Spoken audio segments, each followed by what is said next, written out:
can get better, nobody would say no. The U.S.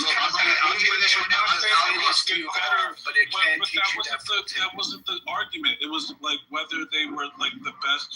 Like you qualified to even like you're invited to these things, to these training sessions because you've exhibited a level of excellence already as it is, right? To get there, it's not like that wasn't even disputed that like by way of like being around these like other high level athletes in this like high, like expensive facility, like you're gonna get better. No one disputed that, but you're saying like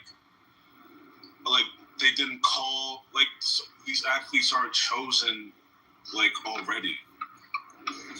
Right, it's not the inverse to what I'm saying. They're being chosen based on their performance and how they performed already, like whatever their field is and whatever their sport is already. Then they go qualify. And that's regardless of who's president, right? What is a scout? Because the president has no fucking say in what the Olympic Committee chooses on who to send. It's all based off of the merit of the athlete. The president changes every 4 years or every 8 years after 2 terms, right? So it really doesn't matter. You can politically not agree with the presidency and still represent the United. That's the ultimate crux of this argument. I can be the greatest fucking freestyle wrestler to have ever lived. And I can be born and raised in California. I can train all around the world. And when the choice comes to it, I choose to rep the U.S. because I love my country. But Nathan said, shake hands with the president because I don't agree with his politics. And that still means I represented my country to the fullest, right? And that's the case with a lot of athletes who are, you can be dual citizens. Half of our national team in soccer can represent either Mexico, Canada, other Central American countries. They choose to represent the U.S. because they love the U.S. Do they agree with the politics of the United States current presidency? Probably not. But they still choose to represent the U.S. because that representation is bigger than the office of the president. Presidents change. Gold medals are forever, bro. Olympic records are meant to be broken, but they're also moments in history that there's a financial incentive too. Nathan said that. And you get the incentive. What do you argue? Bro, I had this conversation, Samoa, with my nephew, right? My nephew's a really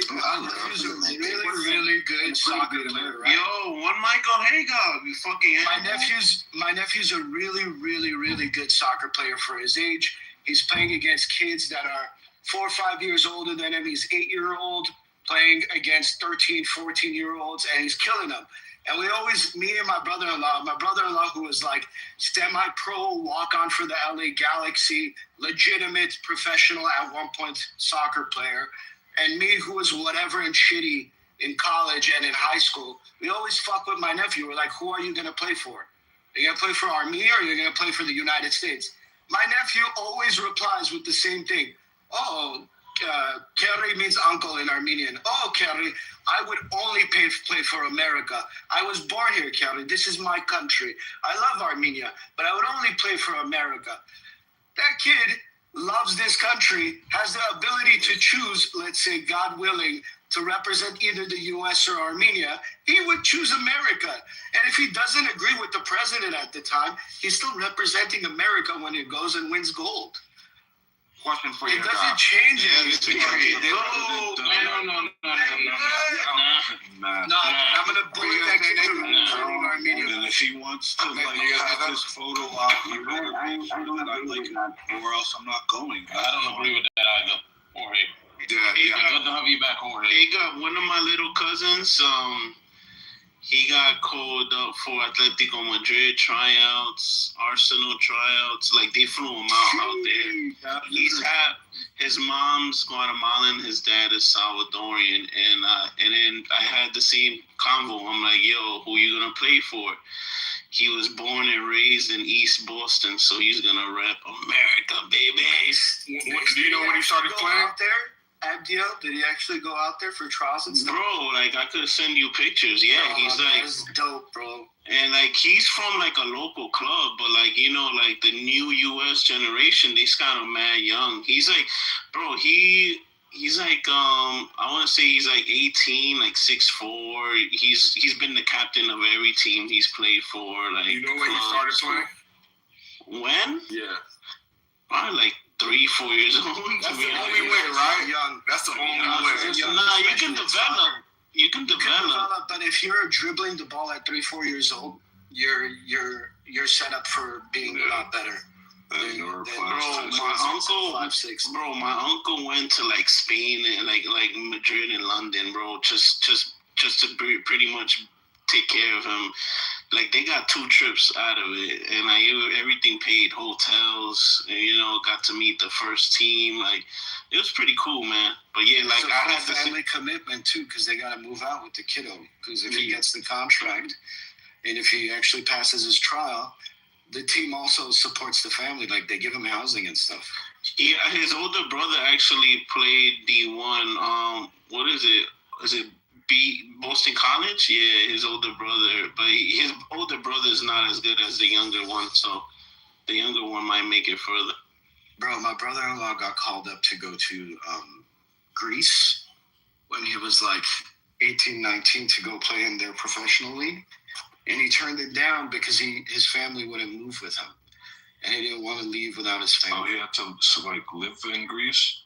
Yeah, he had to go and play in a Greek club. I forgot which one, like Panathinaikos or something like that. And he refused to go because he had to work here and help out with his family, and his family wouldn't be able to move with him. So he played for like the North American Soccer League. He played for other teams. But now his kiddo my nephew's a fucking killer. He's my godson, and he's insane, bro. This kid's the smallest center back on his team, because he's 4 years younger than everybody else, but he's the boss of the fucking back line in the midfield. It's insane watching this little kid with like such a small stature be able to dribble past other like defenders. It's pretty cool, bro. But it's a full commitment. He wants to play for the U.S., which is hilarious. That's awesome. But the GOAT is a dwarf, Hugo. But he plays center back, so he's growing a little bit. He's going to keep growing. He's a crazy defender. He has really good. I always hated defense whenever I played soccer. Like my short soccer career. I'll be honest. It just sounds weird hearing centers dribbling past defenses, and y'all talking about a sport that's not basketball. It just feels weird. I'm sorry. Yeah, it's very different from basketball. I don't miss the Finley. There's no real skill involved. Yo, Nathan, what did you disagree with? Oh, he fucking left. He disagreed with all the wrong things. What did you disagree with, Nathan? I gotta go into the office. I want to hear your argument. Nah. I'm telling Louis that just because a person was born 6'10", that doesn't mean that they're talented. And Louis is saying that you picked the easiest. The person that is 6'10" makes them talented. Then he called like LeBron James, who's like 6'10", who dribbles you could find any other basketball player who could dribble like him. But because he's 6'10", that makes him talented. It's crazy, bro. Talent. And these are like part of it. And I defined what I was saying as like the intangibles, like the things that you can't necessarily teach. It's just you can't. You talk about wisdom. I'm talking about being able to jump 49 inches. Bro, I think a lot of that is also. You can't learn to jump. No, you can't. Terry, bro. You can't learn to jump high three. Comes from your parents. Louis, every time these dudes are out there before they jump, right? They do all these type of conditioning trainings as well too. Yeah. And you know what they do? Yeah, they have a technique. Listen, they have a technique what they utilize, right? They have a technique what they utilize so they could jump as high as possible. You learn that, bro. I just said what it is. Plyometric training. You learn technique, but certain things are like intangible. You're born with it, bro. Yeah, so like what? Give me something. Like how? Give me something. Besides your anatomy. I'm 6'1" and I've loved basketball since I was a kid. When I'm talking about raw talent, basketball. It's like the physical attributes that just set you. Hang on, I think that's exactly. That's like, oh yeah, because because you. No, I'm saying you learn the stuff. What you calling talent is things that people learn, right? And you're saying that, I don't know if you can learn hops, Nathan. I don't know if you can learn hops. I'm sorry. I don't think you can. Listen, you can learn the hop. Learn how to jump. You can learn the hop, my brother. You cannot. When you talking about a high, you talking about a vertical? I'm talking about being quick. Bro, I'm telling you, bro. Look. This is crazy, yo. Having a decent eye. Nate is right though. This is mad. That's the crazy part, right? Let me give a quick. I don't know. Y'all must have missed this one, right? There used to be shoes that you could buy that isolated your calves, and I remember my homeboy. Yeah, my homeboy has got to be like 5'9". This nigga bought those shits. He was already good at ball. He bought them shits and started dunking. And the only reason he stopped is because niggas undercut him and he had a blowout knee injury. But other than that, he definitely went from not dunking to dunking because of shoes that isolated his calf. Have you guys ever heard of gym heroes? Did anyone hear me say there's a genetic limit to everyone? So yeah, you could maximize, train to maximize your abilities, right? So if you were able to jump, yeah, train. So that's the anatomy. Biometric training, yeah, you could probably, if you just at the cusp, you probably dunking. You could maximize it. What a field of athletes. What you call on the talent is the anatomy, bro. Some kind of training. They call it talent anatomy. That's what they call it talent. Let me ask you, that includes biometrics. So let me ask you this question, Louis. Like if you look at the periodization that Psych and people talk about, like the programming, right?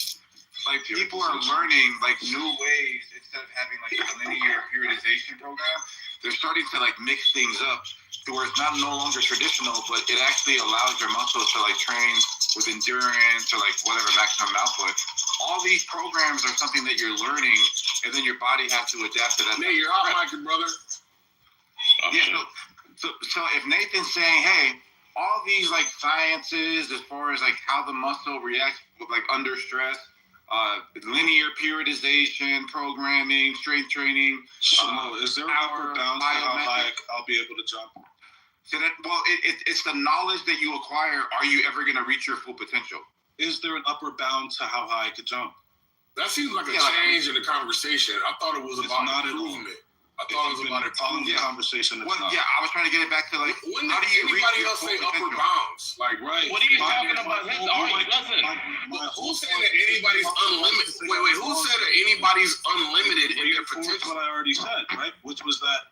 Louis is arguing that your anatomy means that you're talented. Tools that help them jump higher. I'm like, there's training, there's things you could do to maximize your potential, but there is an upper bound, right?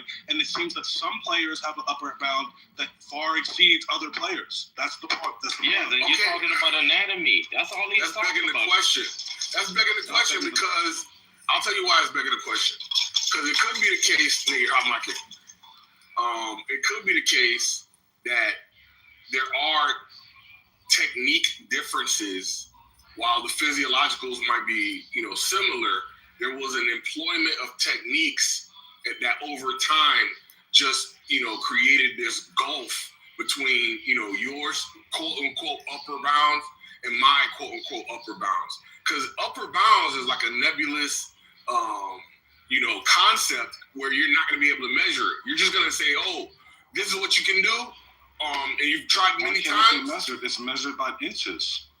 Okay, so again, upper bounds is going to be what's measured in the moment, right? So we know that we gave of improvement of your upper bounds, right? And he measured and not applied that technique. He could have done it every day for a year. That you would have considered that bounds. Then all of a sudden, he implements this technique. And now his upper bounds has changed dramatically. No, his upper bound would be, we would find his upper bound over like, let's say, prolonged training, like, right, and like there's a bound, right? There's like I've been jumping high, I've been getting higher and higher, and it just seems like I've reached a point in my training where this is just as high as I can jump, right? I'm not PRing anymore, right? I was probably PRing like a lot before when I like at earlier stages of training, but right now I'm like I've hit my bound. I've hit that upper bound. Like I'm PRing, not really PRing. Bro, I'm sorry to interject, but I think it's the exact opposite. I don't think it's like your potential ceiling. I think it's the higher foundation, right? Like, again, to use my nephew as an example, like a key, like, sign that he's talented compared to his age group is that he picks up direction a lot better. He understands the game a lot better than other 6-year-olds.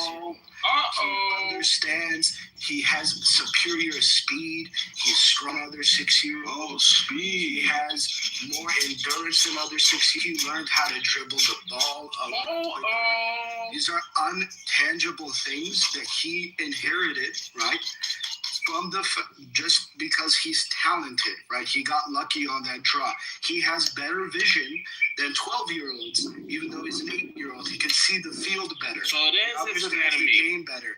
It's anatomy, and it's also it's multi-factor. That it's not purely anatomy. Foundation. You're arguing that it's anatomy. Argument, Nathan. Can we get back to the other argument? That's what your argument is. Your argument is that. Look, remember when you were asked about? I'm going to tell you how. Being able to learn the game faster has nothing to do with his capability. I started that off with the beginning. I said that, look, the reason why we consider talent, and Louis will tell you this, is that there are people who have an advantage. They learn how to, they learn things. They know how to learn. They learn how to teach themselves. Unlike people who don't have that. That's talent. No, that's not talent. That's talent, bro. That's me, sorry. That's not talent. I'm going to tell you why. Ronaldinho learned how to dribble a can in a fucking favela back, like, fucking courtyard in Brazil, and he was way better at like 11 years old than a kid that was in the Performance Institute in the United States. And the reason for that is he had the inherent talent since he was a kid to dribble a fucking ball. He picked it up better than anybody else. Because he learned Same it. thing with Messi. He know how to listen. Messi was learned. Small. He's a quick learner. No, he's a quick learner. He learns. He knows how to teach himself. That's part of talent. That's one of the things. That's what you know. That's what you got. That's what it is. To that branch of the conversation. Because you were taking it to a tangent. No. I'm just trying to remember why I was making the case about. Because I was trying to argue. I was arguing that it's not just the raw talent. It's the machine behind the kids, behind these individuals. And the reason why is, and I guess I was saying because the machine, is sponsored by the government. Yeah, fuck it. I'll concede to that. Or whatever you think. The machine is. It doesn't matter. It was a nonsensical change that we went on, right? No, it was the machine. Talent to be an understanding of the game, like a accelerated understanding or a physical advantage, that still is that's still. I'm saying that talent isn't your anatomy. That's luck. That's not the argument. Talent is you being able to learn the skills fast. Like if you learn it at a younger age compared to the other kids, that means you have good parents that can teach you. Combined with talent, whether it is or not, combined with technique. The technique is very important to develop your own abilities. The ability to learn at that accelerated rate can't be taught, right? Remember when I said it can be taught. No, it can't be. Yes, it can be. No. Look, what? You are tripping, bro. What did you say? I don't know. What did you say? What do you think coaches do, bro? They foster talent. They teach these individual skills. They fine-tune talent. They teach them skills, bro. Hey, this is a move. This is a move which you can utilize. You know what? That's fair enough. I can concede to that. They teach them skills. No, that's fair enough. That's fair enough. And the kids who have more skills than the other kids, and this is what you call talent. they have more talent. They're more talented. You see that move? Well, of course they know how to do that move because they've been training a long time. That's what you call the intangibles. Not the experience. There you go.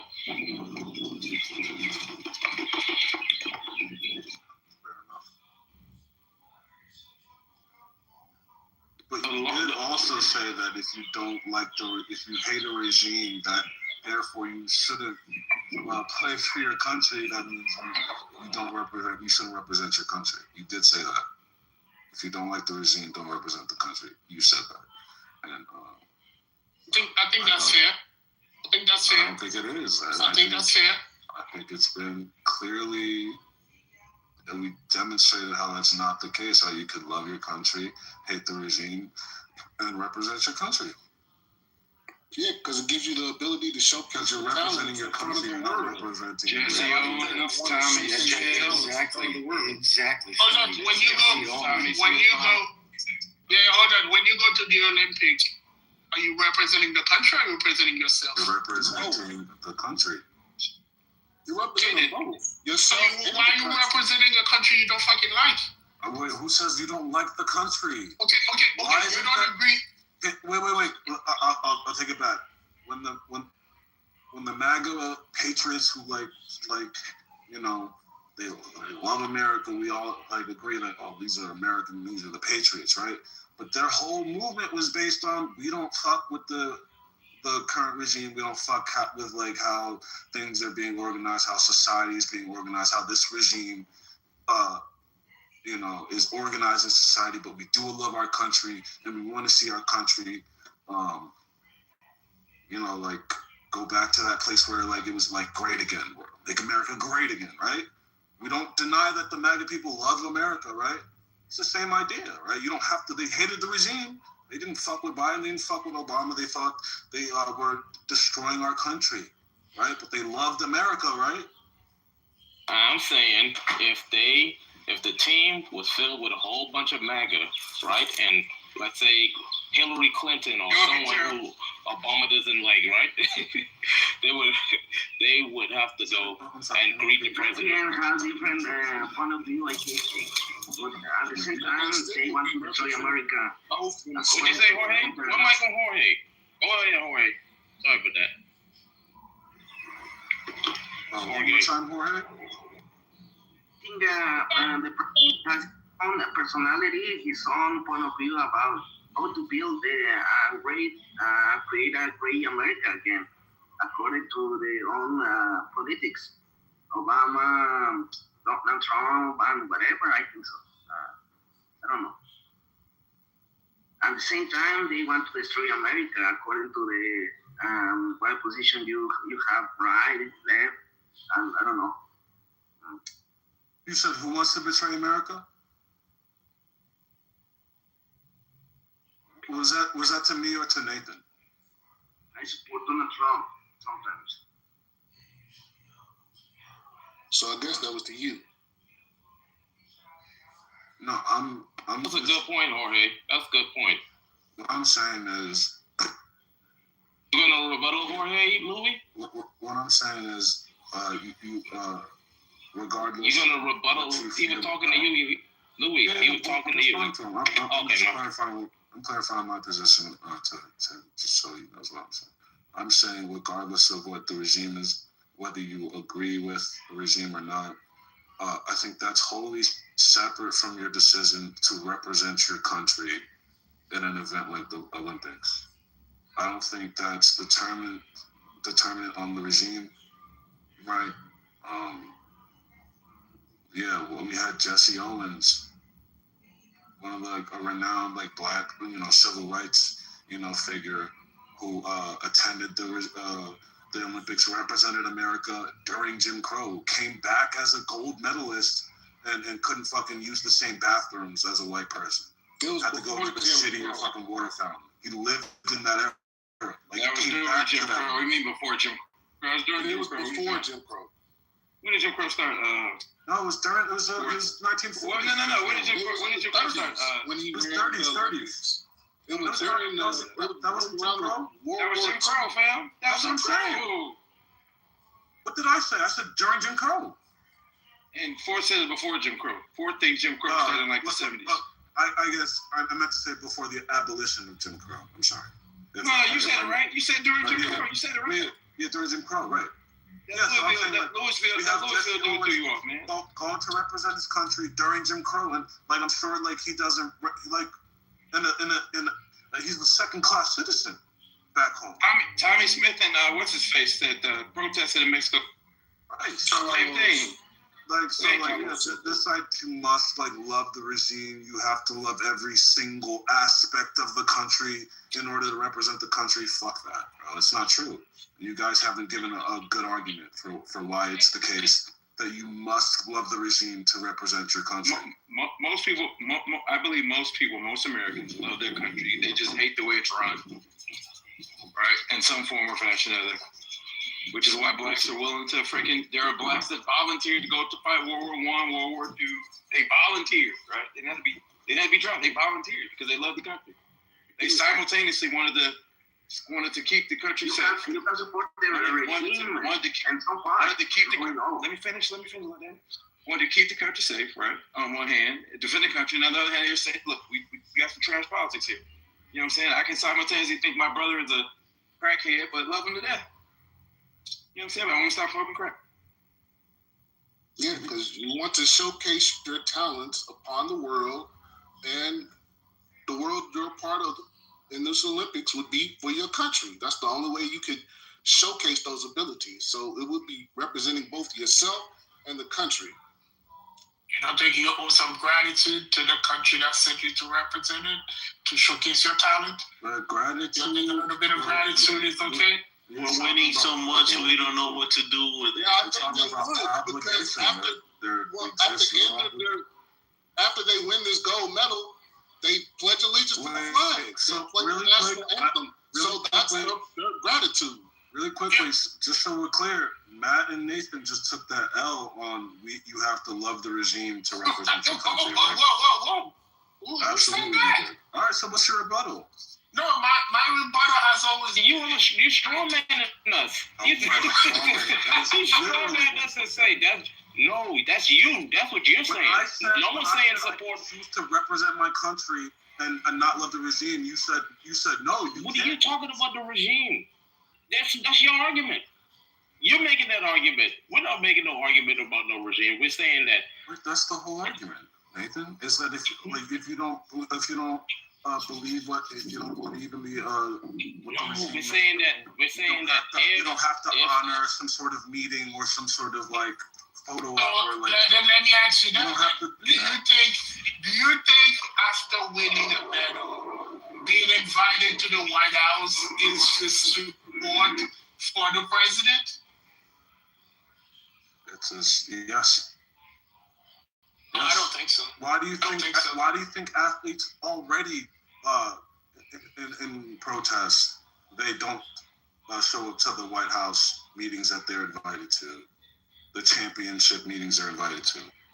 That already happens. No, I know it has already happened, and I think I've expressed, and I'm saying that I don't think athletes who represent the country should not go to the White House to be honored. It's not a campaign stop. It's the president of the country that is inviting you to congratulate you on representing the country in a respectable manner to the point where you won a gold medal. I think the leader of the country is showing gratitude to you, and I think the best you can do is show up and accept that. Matt, you know what? Good afternoon, everybody. I totally agree with you. I know I have my Thank you, Ms. Sophie. Yes, I do agree. You know, it's like a nonpartisan type thing. He is the president, and you did represent the United States. You don't have to go and smile all in the man's face, but at least show that, hey, look, we represented the United States. We're going to go just shake his hand. You don't have to be his buddy, but I think that's the right thing to do. Yo, man, I agree. I agree with you. I agree with you with every president but the current one. Johnson's hands, Mr. Finley? Pick and choose. You said what? Would you go shake Lyndon B. Johnson's hand? Yeah. Absolutely. But you wouldn't shake Trump's hand? because Trump, he does not. He's a child. If that dude was mature and had bad policies, terrible policies, I'm gonna say it one more time. He is a child. He's disrespected the office. He doesn't take the office seriously. No, I wouldn't go shake his hand. Wow, but Lyndon B. If he had bad policies, horrible policies, but managed to keep it, show some modicum of decorum while holding the office, I feel differently. But because he wants to be petty and childish, no, I would not go and protest. And I respect that. That means you just wouldn't show up like my man from Philly, handsome guy, the quarterback. Jalen Hurts. He didn't. That means you don't respect the people. Because regardless of how you feel about it, no. Regardless of how you feel about who the leader is, right? The people voted him in, right? The same people that support your black ass, the same people that you're playing for, the American people. They say, hey, we wanted this nigga for president. We don't care if you dislike him. We want you to do your duty as a United States citizen. Show support to the people, right? And give me half the people. It's enough people. I mean, half the people. Like that's it. Look, regardless of how you have feelings about it, you lose. I'm standing. You're showing that regardless of my opinion about who the leader is, regardless of my opinion, I'm showing support to the country because that's what we do as Americans. We support the country. And who we elected as leader? I don't agree with that. I think that's the reason why America is America. You have the freedom to not shake his hand. Maybe in another country, that would be a sign of disrespect. But I think when people, in America, look, the reason why, people, I think should be an American is because of the Constitution, not because of a regime or somebody that's in office per se. So a lot of people are supposed to adhere to the Constitution. Like, this is why America is great, right? So, it just like Trump has the freedom to, say what he want to say, do what he want to do. Yeah. We also have the freedom to be like, I don't want to shake your hand because I disagree with what you stand for. And that is the reason why America is so great. But I don't know. I could be wrong, and I'll leave it there. The difference is that the president doesn't have the choice to say that I'm not going to honor, our team, women's soccer team. Can't do that. That's part of his duty. Because he has a duty as the president. And you have a duty as the citizen. And I don't like that part right there. Yeah, I would agree. Because you wanted to go represent the country and compete in the Olympics. Well, you have success in the Olympics. Of course, the president's going to invite you to celebrate your achievement. So why not celebrate your achievement? Because that's all about your achievement.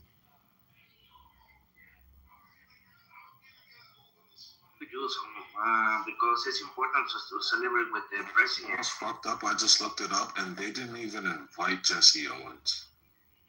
No, FDR didn't even invite him. That's fucked up.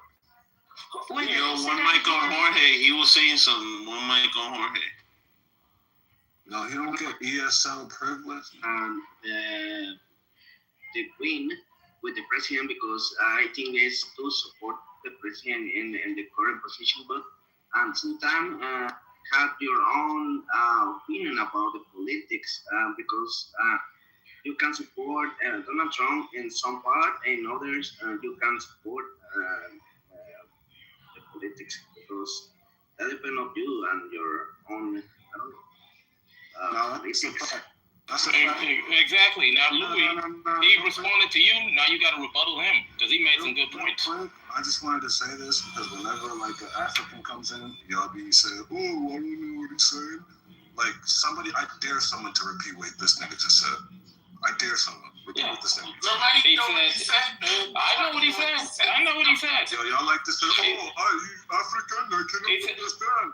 I'll tell you what he said, Louis. He said that. No, I need a spick to tell me this. One of you spicks. He was speaking English, though. He was speaking English. He was speaking English. What he said was that.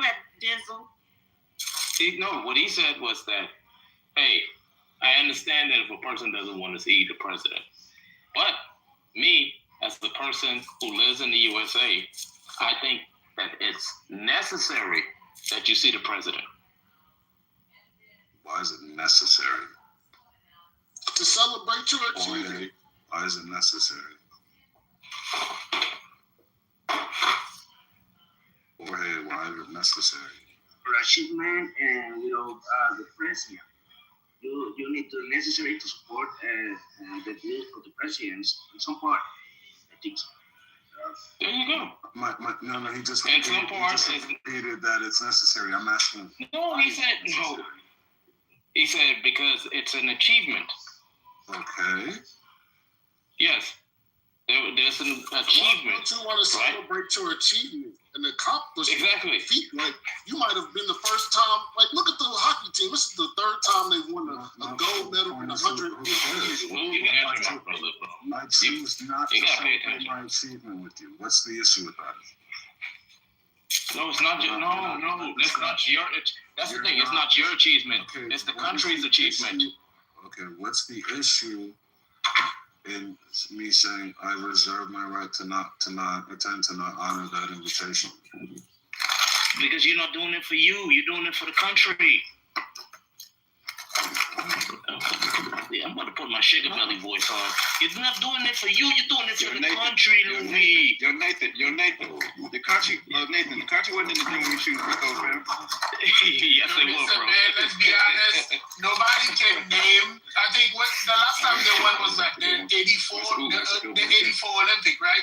Nobody can name any other player on that team, but we know the country won. The miracle. The last team that won. Nobody can name a single player. I'm not sure we've never street after any other player. Right? Well, okay, Louis, what do you give a fuck about? Basketball. Okay, what was the last time we won a World Cup? We always win the gold medal every year. We always win. And you know that's on the team. Do you remember the time? Do you remember the team? Wait, Louis. Do you remember the team when we didn't win? Everything. If you name any player on the team, yes. When that Melo had 3 team. Yes. No. I know Devin Booker. I know LeBron. I know Curry. I know. Who else was on? Do you know the team when they were losing before they had the dream team? Most likely. What was that? Who was the point guard? It's probably James Harden or some shit. No, Jason. No. Before that, I'm talking about back then. Before when Jordan was playing. I might not know the iteration of the players, but I know we weren't even born yet. Yes. Right? That's what I'm saying. But you know the country we don't even know the players. We don't. Right, but you know the country won. My point is, no, we do know these people. At least for basketball. For the sports that I care about. Louis, we know. Listen, I could not name 2 players on the Barcelona Olympic dream team, but I remember the USA won. Yeah, because that was the first time we had pro players playing in the Olympics. Yeah, exactly. Right, and they went and represented the country. So why it feels like a parade? Would you guys say the Olympian would have the option to not show up for the parade? Who's brushing their teeth? Come on now. No, I'm mixing paint. Oh. He mixing drugs. I don't know what to do out of you. Yeah. See, I just heard you say bash you baking soda. I heard you, Nathan. No, I've been whipping it, man. That shit is over the process. You know what? It don't take Nancy Drew to see. You've taken. Just remember to drop the ice cube at the end, right? You said looking forward to having flashbacks of his looking forward to having flashbacks of his Louisville days before he went to Louisville. Louis, let's say you're walking down the street in New York City, and you save a baby's life, right? And then the president called and said, "Oh my God, that was such an amazing thing. You are the example of what Americans should be. We wanna give you a medal of honor. You're not. For real, you want to take the honor? Niggas be smiling, bro. My black ass would be up there celebrating my achievement with any Democrat president. Like, I don't see the problem. It's to celebrate you. It's not the party. Well, I'm just saying for sake. If he, this dude has totally disrespected, he don't take it seriously. Why would I take this dude seriously if he don't take office seriously? That's just your opinion. It's not my opinion. It's a fact. With all due respect, Mr. It's President. not a fact. It is a fact. Did you read the plaques that he put outside in the White House? The plaques for the other presidents? That ain't taking this seriously. Sleepy Joe on a plaque? He ain't taking his office seriously. Stop it. There's more conjecture. There's some conjecture. It's the truth. It's the free truth. This nigga went to Philly and removed all like the commemorative historical shit about like slavery. He didn't take the office seriously. He stripped all that shit, bro. This dude put his name on the Kennedy. Put his name on the Kennedy Memorial, fam. He put his name on the Kennedy Memorial, fam. And he's trying to shut down the National Museum of African American History. Yo, he closed all that shit down. Like, he removed plaques that have been, like, yo. All they do is cry, bro. So I see. I'm not fucking honoring nothing. I'm not going to no White House meeting. I'm not shaking his hand. The argument is he taking the office seriously? That's what the argument is, man. And he's not. And I'm giving you proof why he's not. And you know what I think? That's like me giving you a CEO job and you're not even showing up to work. You come to work this morning, you come to work late. If Trump removes... And just to address the elephant in the room, we have someone that's literally from Mexico, knowing that Trump, and his things with ICE and everything like that, he is telling you guys that, hey, I will still go because it's my achievement to see the president. And I think you guys should take that in regard to our country. As it pertains to Trump removing artifacts and things that represent Black history, it's erasing history. And anybody who knows anything about anything, you got to know the history in order to move forward. You understand? Where did he put it, man? It's like it never happened. It's like it never happened. If you're saying you have to kiss the ring to be a patriot, that's... No, where did he put it? Where did he get you? Where did he put it? Where did he put the museum? Wait. Excuse me, Samoa. Excuse me. What were you saying?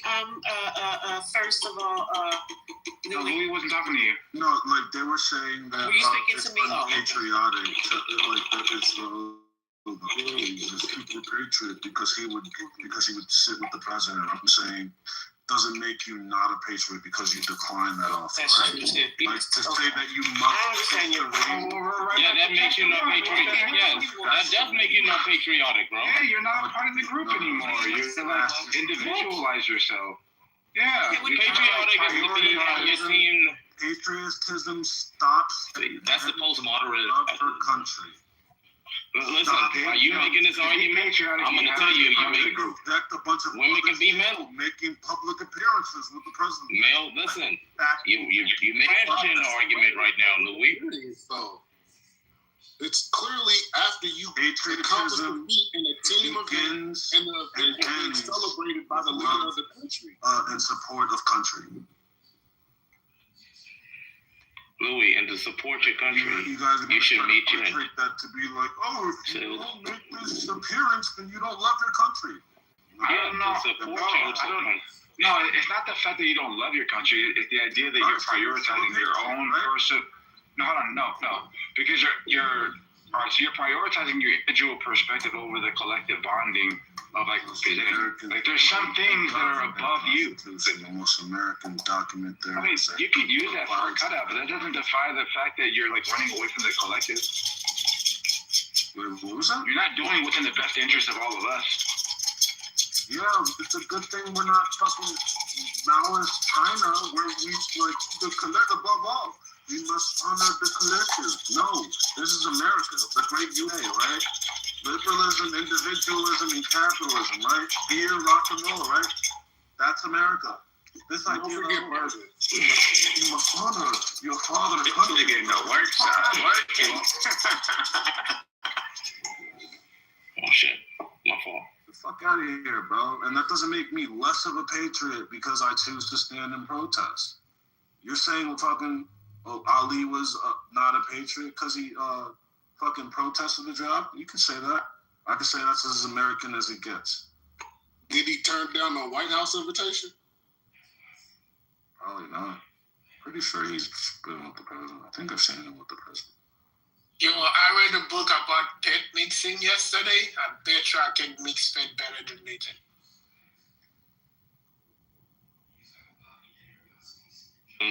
You crazy as hell, bro. Yo, Matt, to hell with the experts, fam.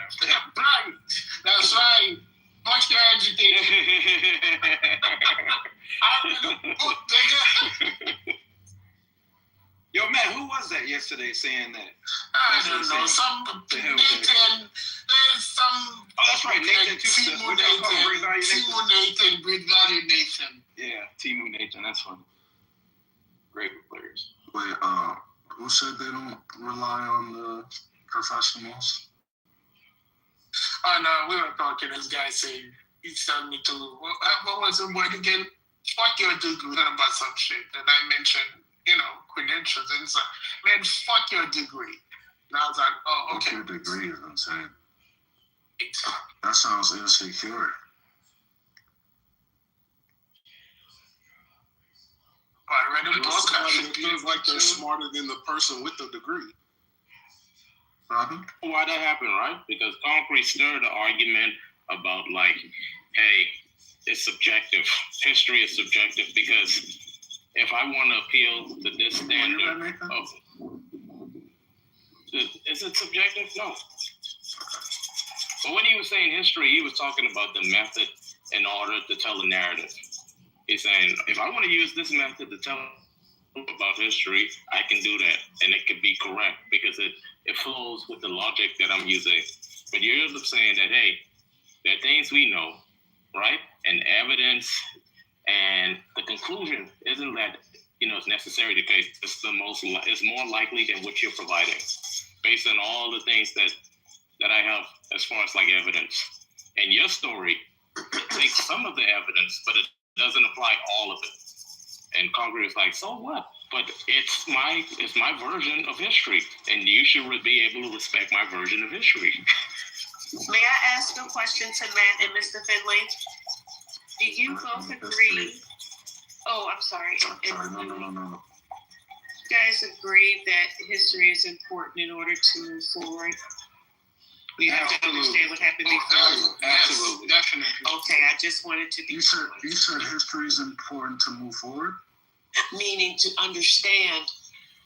Yeah, unless we're doomed to repeat the past. How shape, moving forward. We must learn the past, or else we're doomed to repeat it. Or just knowing what's going on, having a full look at everything. Yeah, we're on the same page. What's going on? I'll tell you what's going on. Yeah, I don't acknowledging history and dwelling in it is two different things. Nah, because you're a historian. That's a fact, Abdul. No, Matt isn't a historian. That people say history is written by the victor. Yeah, that's also not true. That's also not true. I heard someone respond to that. They're like, no, it's written by historians. And I was like, oh, this was written by people who are dedicated to, they make it their life's work to, understand what happened, try to draw, rational conclusions of, what happened where, there's missing pieces. It's not that just, the victors come in and just, rewrite history completely. I mean, to where is it always the case that the objective truth of all the events that occurred gets passed on? Like, do you believe that? Do you think that it, like, it's possible that, like, actually, like, the victors can, like, just erase the history that they don't like so it doesn't get passed on in any way? Is it possible to do that? They can. So you see destruction of, like, statue, monuments, and stuff like that. So they try to erase each other. But where history lives is in the custom, the culture, the song, poetry. A lot of the time you will discover history through like correspondence, letters, right, between two people. And they will tell you their experience in an event. And that's how you know that event happened. And then you'll be able to get the contemporary analysis, right? The enemy, the winner will write a story, the enemy will write a story. But in between the two, this is where you learn how to decipher what is true and what is not true, what is propaganda and what's not propaganda. Because I think I heard him run that argument before, and it seems like he considers history like a soft, like a humanities. And there's no empiricism. There's like no value to like the field at all. Like it's all subjective, and I'm like that seems wrong. Who has that mindset, Louis? I think that's what Concrete was arguing. Like that there's like a subjectivity to history. I mean, I think there are cases where people do admit parts of it to maybe fit a narrative as opposed to. You mean like when you admit the greatness of Dr. King? Chill out, little homie. About what actually happened. So that does occur. It's crazy. Yeah, but that's historical narrative, right? Because now you're trying to answer the why question. You won't know why something happened unless you ask the person who performed it, right? But that's not history. History is like, this battle happened. How do we know it happened? That guy said it happened. This guy said it happened. And we got the correspondence of the people and the experience while it was happening. Now, why did this battle happen? We don't know. Unless they write it down or the thing, you won't know that, right? Now, you can say this is what led to it by dig back in it.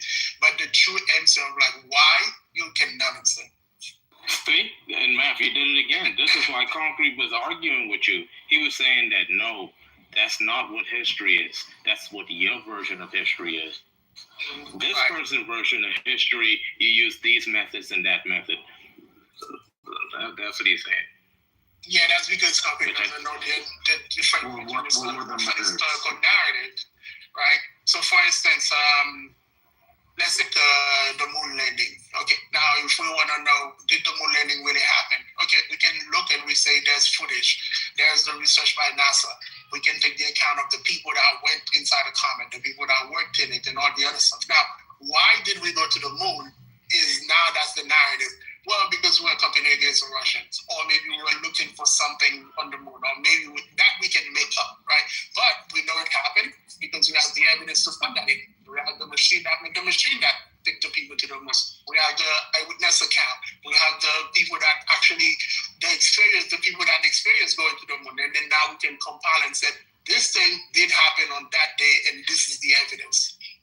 Now, the narration will be, why did we go? And the purpose of the voyage, that's a narrative. You're saying the why isn't part of history? The why is normally the narrative because you're guessing now, because you don't have concrete evidence for it.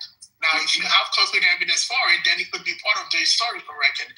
But if you don't have concrete evidence, then it's a narration. Now you're narrating what happened, and that one is opinion. We could use context. So, for instance, like with the moon landing, like,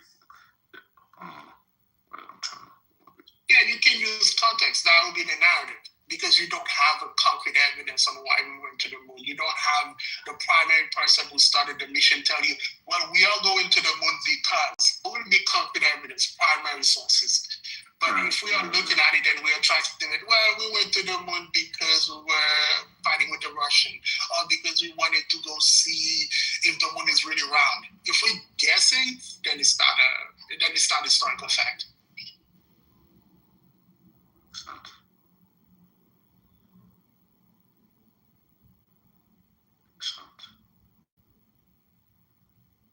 That's like when Lion comes up with those bold conclusions because of like, well, the Native American were Frenchies, the Jews were Frenchies, they are both Jews. What? Yeah, it doesn't work that way. But the Native American wore fringes. You know what was the best part? When he was like, why did they do it? Oh, they do it for fighting off spirits. Why did the Jews do it? Oh, they do it so they can remind themselves that they should keep the law. Then it's like, well, what about the spirits? It's like, demons try to take you away from the law. What do you think? How do you think demons enter inside you? How do you think demons enter inside you? That shit that we got. How you think demons enter? Wait, who's with this thing? Lion and who?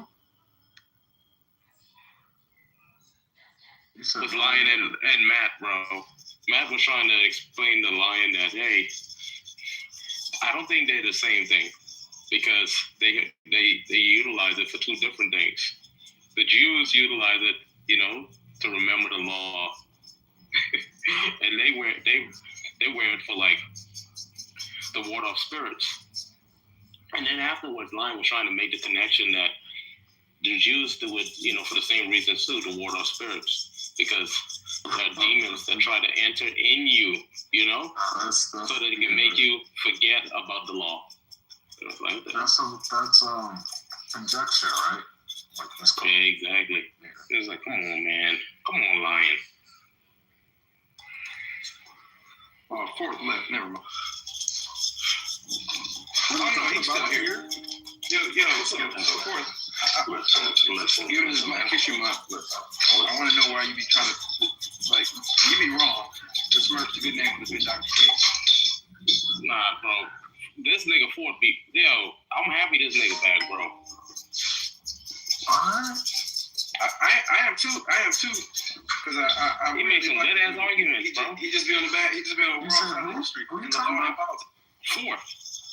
Oh, I thought you said something completely different. No, I said like fourth too. He just be on the wrong side of history. The arguments, politics, basketball, wrong sports.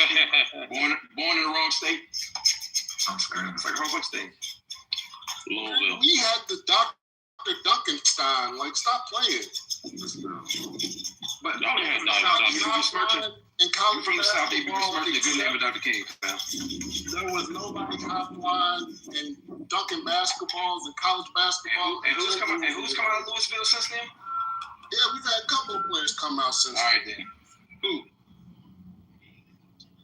All right. Purvis Ellington. Who?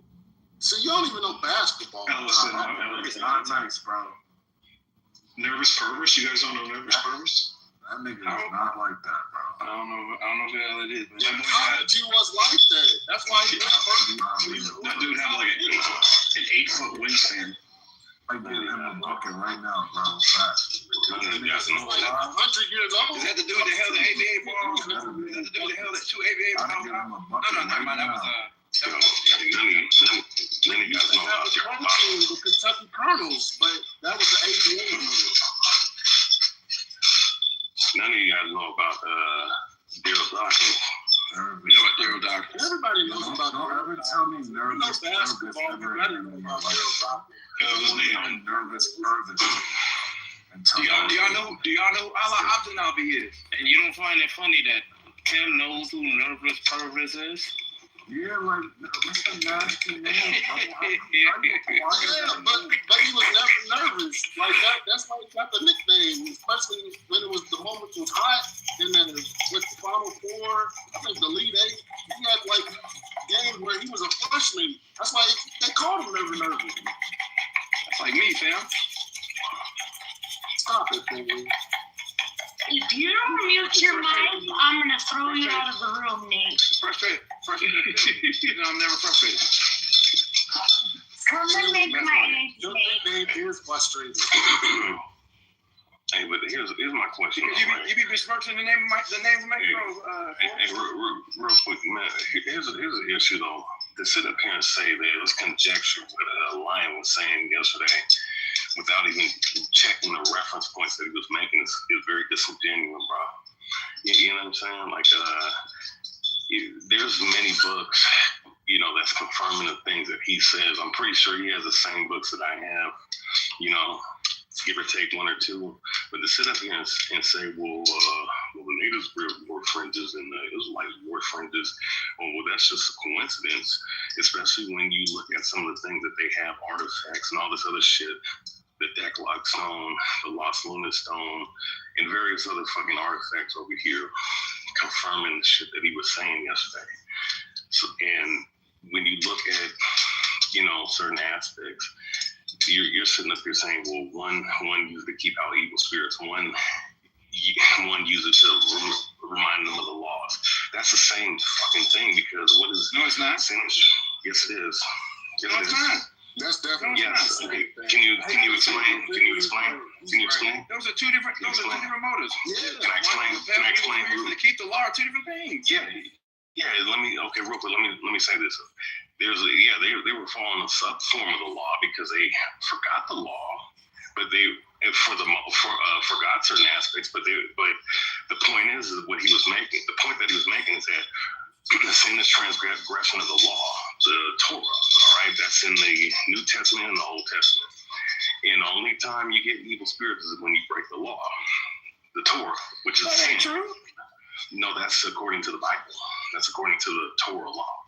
But my point is though, when it comes to the natives, they were keep using that same. So can the evil spirit tempt you? Can the evil spirit tempt you? Oh yeah, evil spirits can tempt you, but can they? Okay.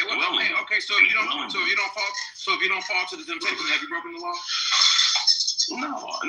Yeah, the exactly. So if I'm trying to avoid temptation by keeping you away from you, keeping the evil spirits away from you, how's that the same thing? No, I'm saying what I'm saying is that it's a subform of what they were doing. I'm not saying it was the totality of what the Israelites were doing. That's all I'm saying. It's a practice, a culture. That's all it is, homie. That's all I'm saying. All I'm saying that there's not. They mean that they're doing it for two different reasons, and they're not connected. No, but it's a correlation. It's not conjecture. It's a correlation. You understand? Now, if you want to sit up here and argue and say that's what Matt was saying. They're not related. It's related, bro. Come on. That wasn't why they wore fringes. Yeah, but did you not hear what I said? I said it was the reason why it might have been a different way of keeping it, because they lost their way, or at least lost certain aspects of it, but they still kept certain cultural subforms of it. That's my point. That's the point I'm making. Yeah, but you don't have the evidence to just back that claim. Yeah, I do. Yes, no.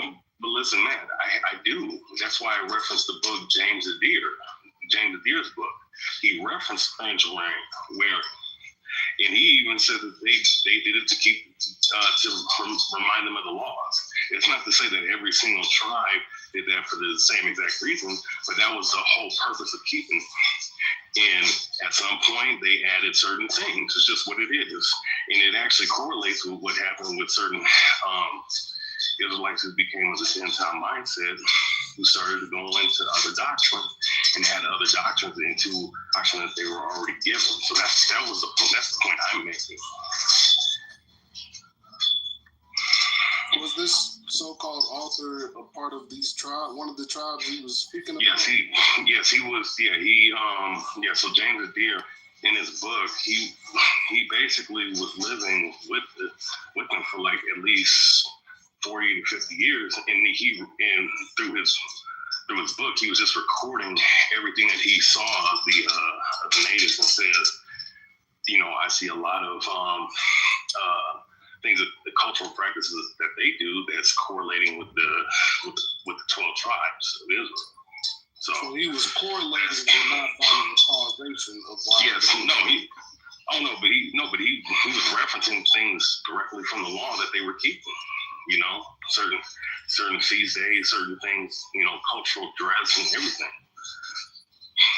So it wasn't just him making certain. Ever heard about the fallacy called correlation causation fallacy? I mean, I don't see how that applies here. So you're saying that there's a correlation, and from that correlation, you're trying to say that it's because, and then you're telling us the causation. No. So it's just a correlation. It's not the cause.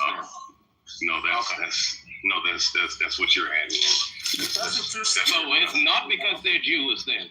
It's not because they're Jews. Because they are. It's because then that's the causation. You're saying they're doing it because they're Jews. Bro, well, no, I mean, look, the only way to identify somebody is through what? Their cultural and their heritage. You're doing the correlation causation fallacy. Man, are you gonna protest or what? And that's why fallacies are always wrong.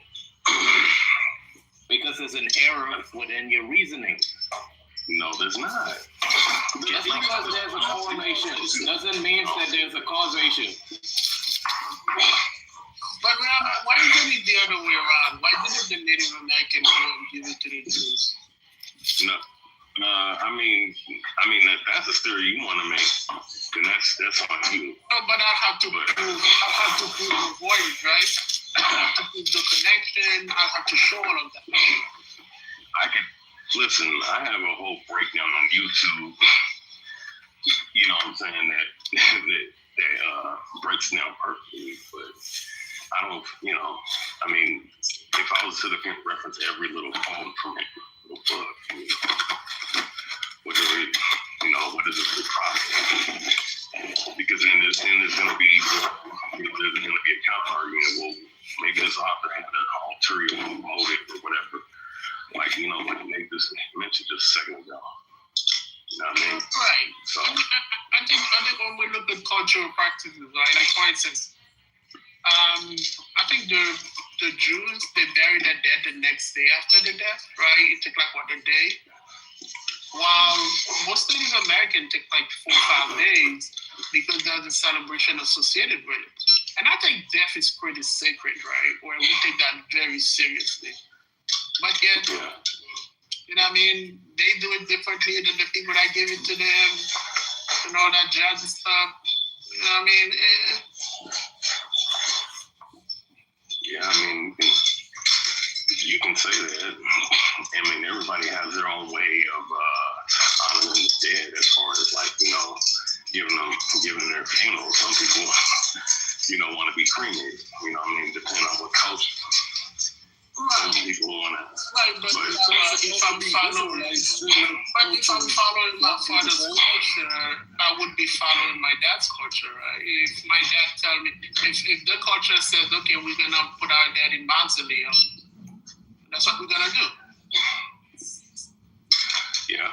Yeah, right. Okay. I mean, okay, but here's the thing, though, right? To the point, if we're seeing a group of people do the same exact shit, then how come we can't, at least investigate and say maybe there's a actual correlation and not a phallistical correlation that Nathaniel right here is trying to insinuate.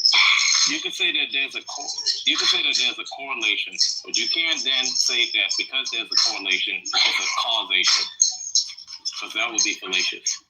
Yeah, but what do you mean by the causation? You're saying that the reason why we see a correlation is because, and the causation is it's the correlation, and you're using the correlation as a causation. The correlation is that they wear the same thing. You're saying that's because they're Jews. It's because they're Israelites, yes. Yeah, and that's the correlation causation fallacy. Okay, but here's the thing though, right? Based off of what I understand of the Hebrew and some cultural practices, and I'm gonna say this, some of the videos that I put out like that almost like 8 years ago, a lot of natives actually watched that video and actually woke up to the fact that they are probably, descendants of the 12 tribes, right? So, and what's funny, I added in that video a couple, stuff from like TV shows and whatnot, where they're saying that, whenever there's ceremonial dance, yay, ha ha, yeah, they don't even understand, like, they're actually saying the Lord's name. You know what I mean? So, oh my God. yes. No. You know what's funny? You know what's funny about it? You know, I mean, you're laughing, but they started like, wait, I didn't know that. I'm like, yeah. I mean, that's the way you say his actual name. It's kind of the way you guys are saying it in your ceremonial dances, and there was parts of your tradition that got lost in time because you guys washed away. So I'm just saying there's multitude of examples, and I'm only bringing it up because you brought up, you know, kind of downplaying what Lion was saying yesterday. But there's, you know, a bevy of information to prove what he was saying was on point, and you guys was laughing at him. It's a terrible argument. What do you mean? It's a terrible argument. Yes, if you have a bad argument, why take the conclusion serious? It just shows that your argument is problematic. Why can't I make fun of it? Okay, no, I mean, if it's bad, my bad. Well, I mean, it's like this. If it's bad, then yeah, but I don't see how it's bad. Maybe it's bad because you have confirmation bias. Maybe that's the point. No, I just told you why. I just explained the fallacy. Yeah, I don't know. I'm not saying it's bad because of no reason. I gave my justification. It's fallacious. It's fallacious. Yeah, it starts off with a fallacy. Oh, there's a correlation. Because there's a correlation, that means that there's this causation. Okay, so I was sit up here and say that the Black West Indians, right, come from a specific tribe, and there's proof, there's biblical and prophetic truth to back those claims up. Would you then say the same thing? Especially if I was to go into detail about the little pocket that's over there in the West Indies that protect them from, you know, certain aspects of weather, you know, the crazy weather that goes down over there. Would that be conjecture, or would that be just a hypothesis that might bear some fruit?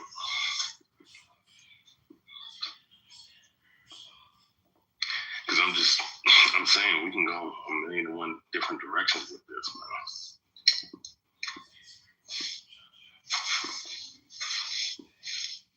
man. Depends if you use correlation and say that was wrong.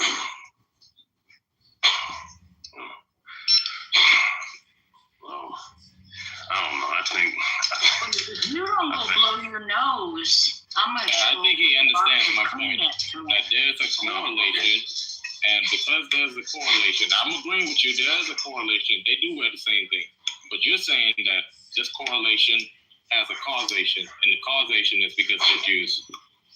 Yeah. Okay. If there, and mind you, but wait, just stop right there. How come every book that I've read, I have a lot of books on the natives, right? Native American, North American Indians. A couple of them reference, are they a part of the tribes of Israel? There's actually a book that actually referenced them as possibly one of the tribes of Israel.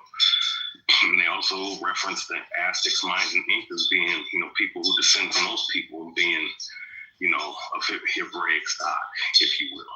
So I'm just saying, I mean, if there's information there, you gotta explore it to see if it's true or not. That's my point. And to come to the conclusion whether if somebody is just coming up with their own vain opinion, or there is some truth that can bear a little bit of fruit or substance to it. You know what I mean? So I'm just saying, I mean, I just think that just totally dismissing it is just kind of corny to me, man. That's all.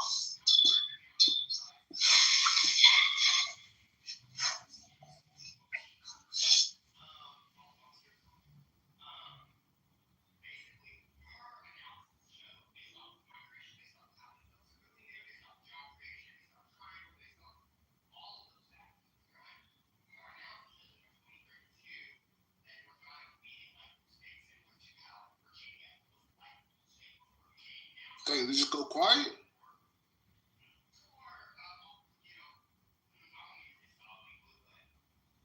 They're conscious flying in the sky.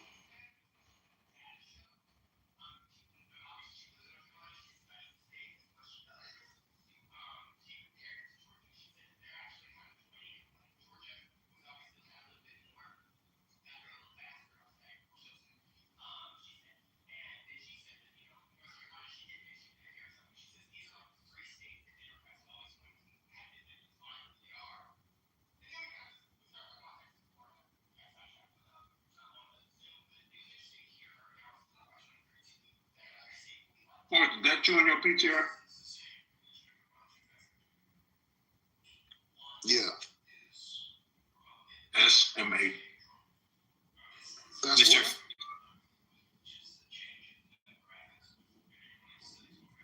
Mr. Finn, I'm at the airport. You about to fly the greatest airline, or what you about to? I forget, what airline are you? Brand X. United.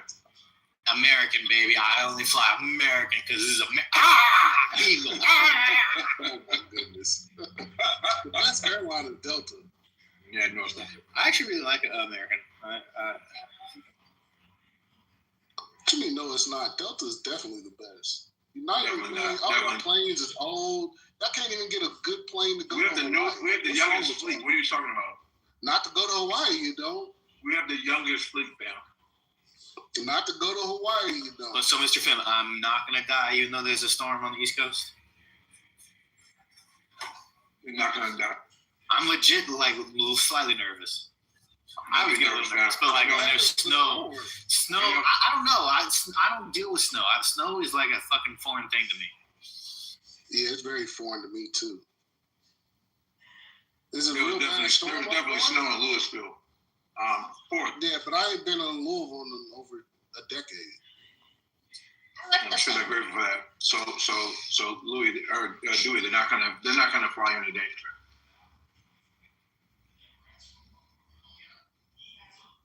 Now, what happens to you when you get off the plane and walk on that slippery sidewalk? That's on. I'm still gonna blame you though. Well, if you slip and fall, you can sue.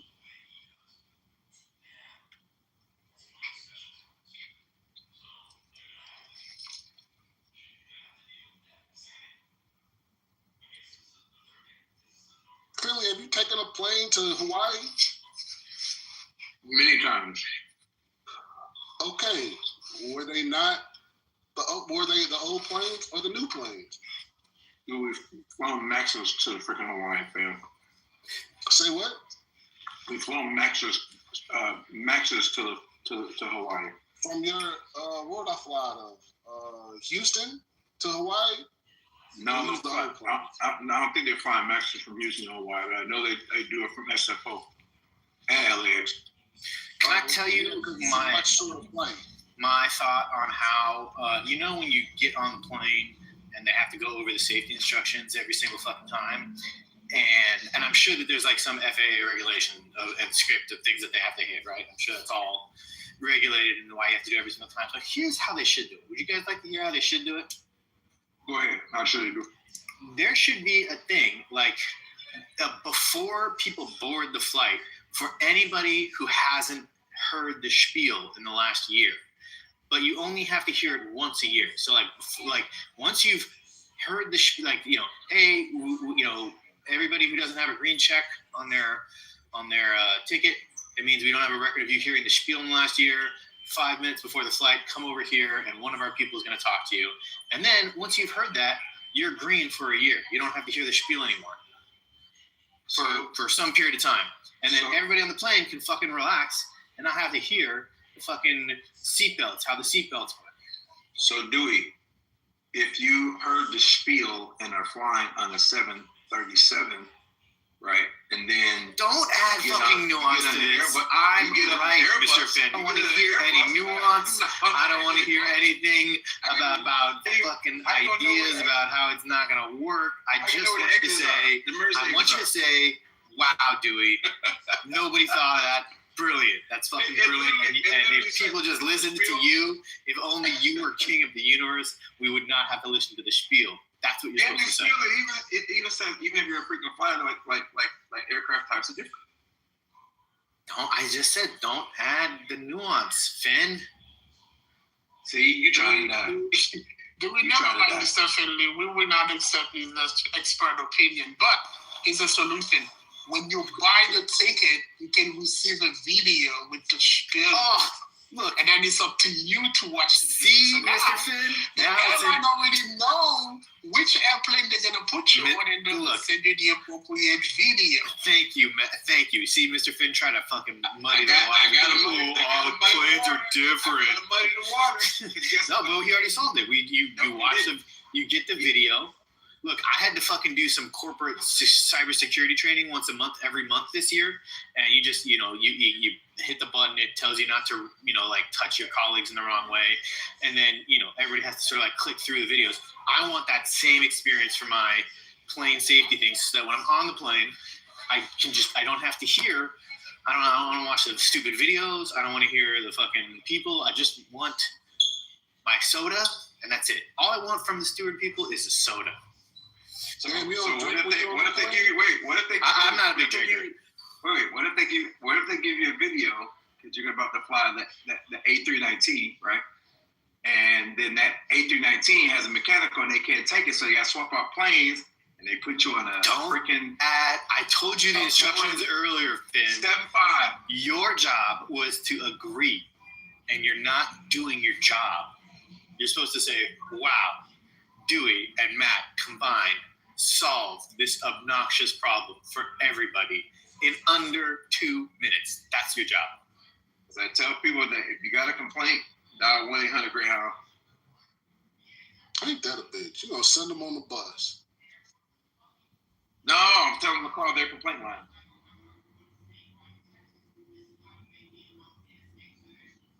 I think we'll find a way to give Chillism a shout out one time and get it on tape.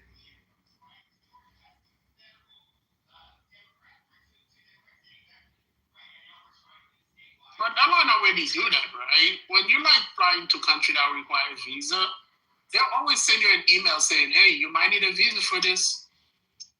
They'll make you get this, and that, and all that crazy stuff. Matt, just attach a video to it. Matt, if on this plane there are no Jewish stewards, I'm gonna complain and say that my needs were not met and that I was not served. Listen, that's a fact. There's nothing that warms my heart when I'm walking at that gate and I see either a black pilot or a black stewardess. I know I'm like, "Aye, one of my people's here. At least one of my people's here." Yo, Dewey, real talk. That does lower the fear for a lot of, especially black flyers. They see a black flyer or a black crew member. And does the opposite hold true? Does the opposite hold true? Well, it's a comfort thing, right? Because there are a lot of nervous flyers, and black people have this thing. Well, if that black person ain't afraid to do it, then I ain't afraid to do it. Well, as you can see, their life in danger. As you can tell, they see a bunch of white people. They think I'm about to be the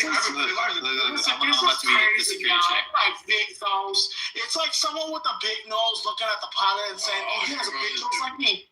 It's like, "Oh shit, that's my people right there, big nose." No, it's the same exact thing. It's the culture, though.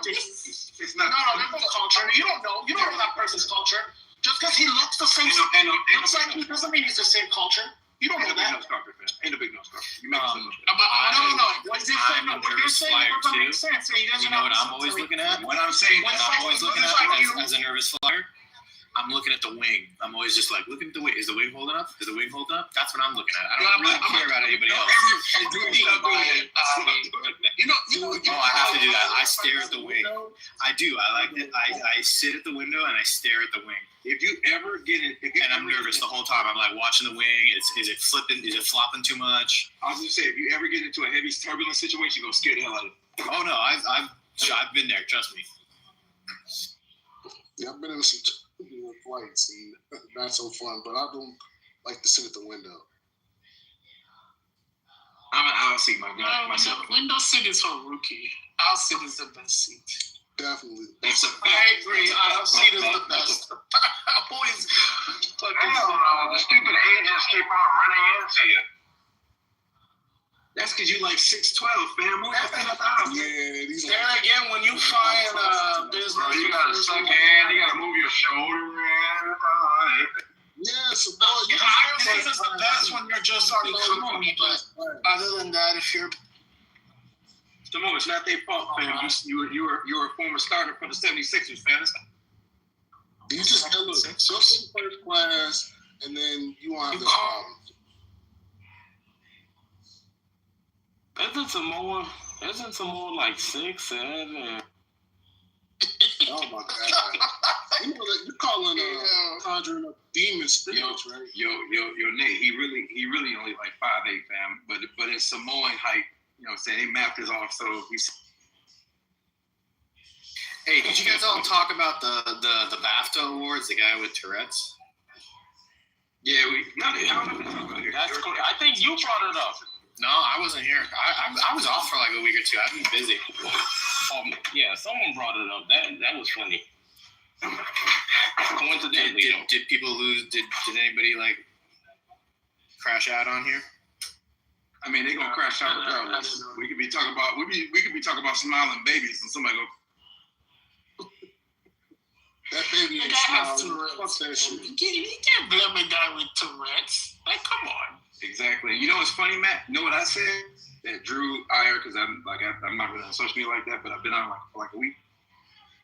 I said the wokest of the woke crowd should understand someone that is disabled. They of all people should understand, right? And they should be the most understanding, and they're not. Did y'all ever talk about what happened at Ruth Chris with that viral video from that black dude talking about his experience when he went to Ruth Chris and seen all the hood and ratchets out there? Well, hoods and ratchets don't go to Ruth Chris? Well, typically you get away from it when you go to Ruth Chris. No, you don't. Typically don't. Well, most times you do. Well, at least the last times I went to Ruth Chris, I didn't see it. I don't even like Ruth Chris like that. I think they steaks are overrated. I think that a lot of the mom and pops are way better than them freeze-dried steaks. I mean, to each his own. I used to enjoy it more, but I like their size. I mean, Matt is a connoisseur of nice restaurants. Matt, do you agree with me or disagree with me? No, I don't like chain restaurants. See, told you. Okay, you do not like chain restaurants. Well, so you just go to mom and pop steakhouses? Mom and pop steakhouses. In New York, so it's a little bit different. So, New York, mom and pop steakhouses? Mom and pop like burger joints or like, sandwich, like all those stuff. I was like, those are fire. But like Peter Luger's, is that generally mom better and than pop freaking chains. Hang on, I have to ask this. Is Peter Luger's like a mom and pop steakhouse in New York? Yeah, that's a mom and pop. Because I think there's a second one now, but it's a singular restaurant. They do their own thing. They don't have to follow the chain or the chain recipe. They can customize stuff for you. I kind of like that atmosphere better than like your Capitol Grill, your STK Steakhouse. Those things are too, corporate for me. Right. And it's not that good. Ain't too bad. I enjoy those. I haven't had Peter Luger, so maybe one day when I go to New York, I'll try it. Like, I can imagine living in LA and going to Ruth Chris, whatever it's called, when there's like tons of other restaurants you can go to, where the chef gets to be creative, you get to eat something, not ordinary. I think that's a better experience, no?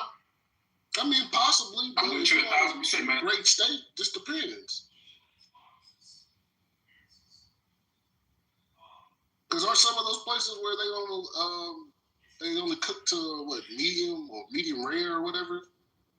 You shouldn't just think anything above medium is no longer food. It's right. It's meat shoes. Well, I don't do medium. I don't like the medium. Nah, you do well. Don't you got to front. Stop. You do well. I don't do that, man. Dude, I was just on the Louisville website. And it says we like our steak well done, fam. I just saw it. Yeah, I don't. Black it's all black inside. Man, I've been saying one of these days I gotta go to Texas and I want to try Texas cheese fries in Texas. That shit's fire. Gay. Shut your dumb ass up, Tennessee. Nobody wants to go to dumbass Rhode Island. Fucking smallest ass state. Fuck. I thought Tim was from Boston. Hey, Matt, aren't you going to Rhode Island this year? Yeah, we got Thank you. He's going for a special event. You're not going just to go.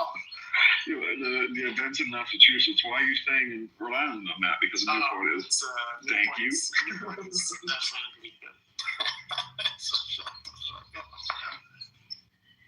No, man. And y'all tried Texas? She's friends in Texas?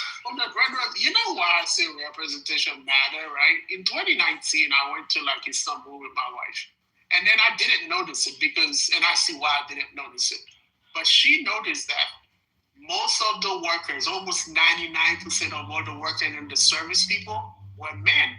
And as a woman, she noticed that and she was like, she felt kind of uncomfortable. Like, should I clean your room, the servers, the people that check us out the hotel? We buy in.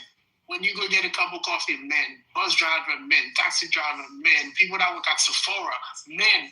So she noticed where? In Istanbul. And I was like, because I'm a guy. They're a Muslim country. No, yeah, usually it's a woman who's cleaning your room. That's the first I've heard. Yeah, and I was like, hold on. And then I started paying attention to this kind of little things. When you're like the minority, you start noticing these things. So I was like, would I feel more comfortable if there was black people on that plane? So I started paying attention. I was like, you know what? I think I would. No, but again, I don't think that has anything to do with like anything difference between you and your wife. I feel like me as a man, I would have felt like too. Not felt weird, but just thought, that's interesting because usually women are the ones that come clean your room.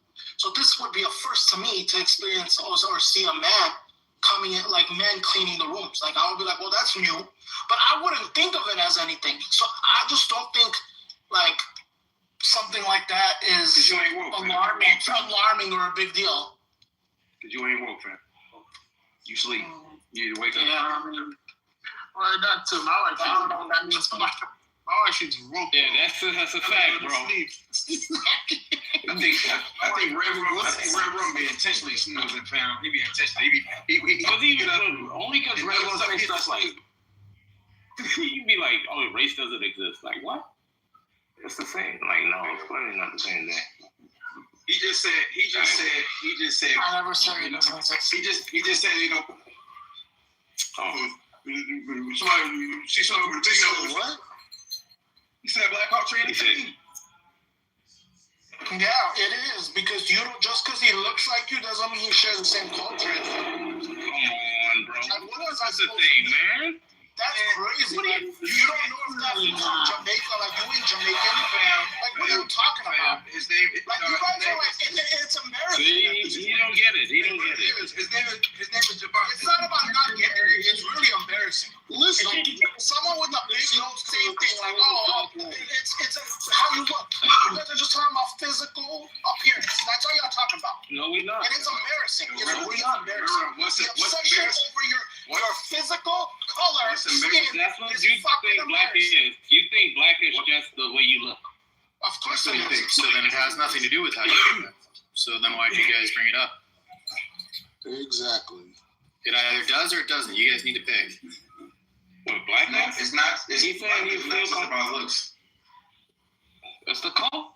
That's associated with but then that has nothing to do with how you look. The culture is not always equivalent to your skin color. Hello, America.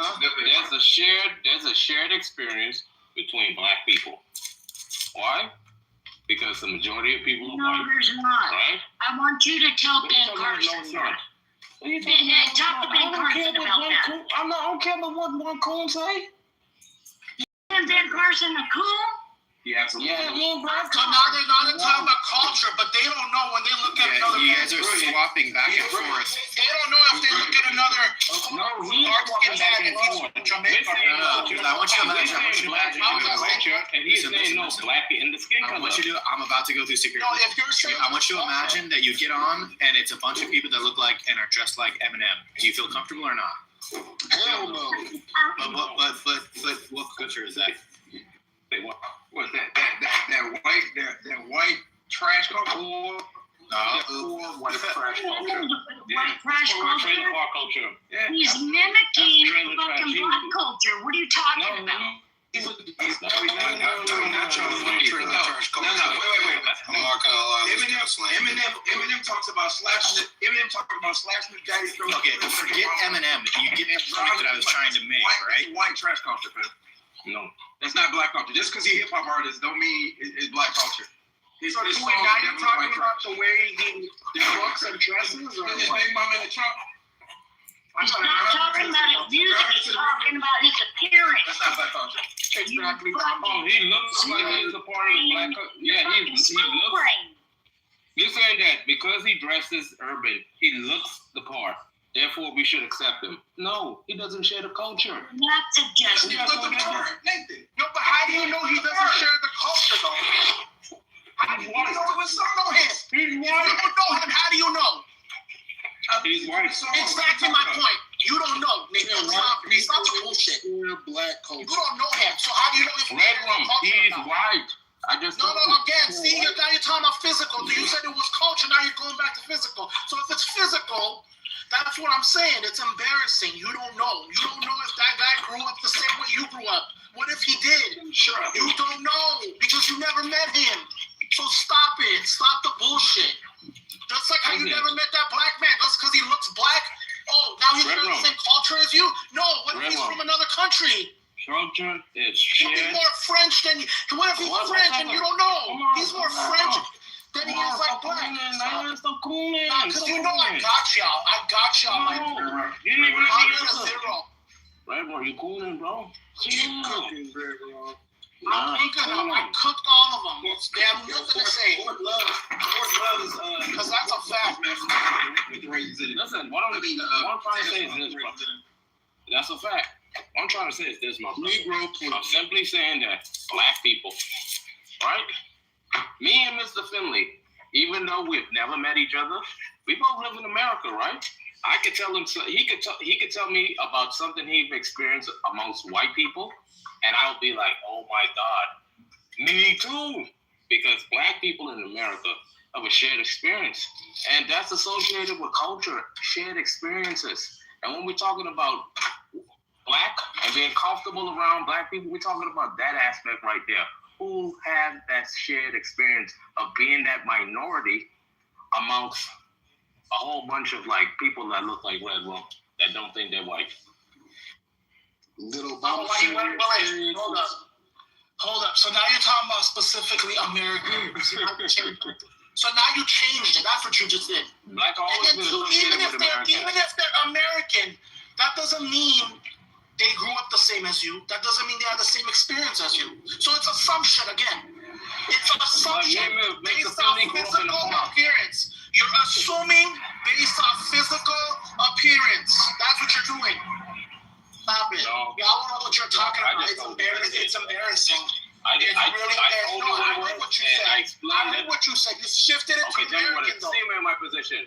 You shifted it to American. You said, would you still man my position? We're a minority. And we look different among everybody else. And then you put me in there calling me white all of a sudden. Like, the fuck? You are white. You're not black. You're not color Armenian. So I'm either white or black. Your nose is more white than Red Room. Is that the option, white or black? Yes, sir. Okay, so the majority of the world is white then. All right. All brown. Oh, wait. Now brown's a third one, or? And yellow. Yeah, that's for the Mexicans. Yeah. Oh, okay. Well, now the new ones are off-white. Armenians are off-white. You can claim brown, Red Room. No, you can't. That's for the Mexicans. No. We're off-white. There's a new The Mexicans took that shit back, bro. The Mexicans can have the brown. After 9/11, there was like, oh yeah, all the brown people, they were talking about, the Asian browns. What about the Jamaican browns? Nah, they Jamaicans. They're not black. They're not black. They're no black puppy. Exactly. They're no black puppy. Well, didn't Haitians and Dominicans have the same shared culture? No. They don't. The Haitians. What are you talking about? It's two totally different cultures. That's why we're not just talking about that's why when you say black, you're not just talking about skin color. And I just want y'all to understand that You're not only talking about it. That's a part of it, right?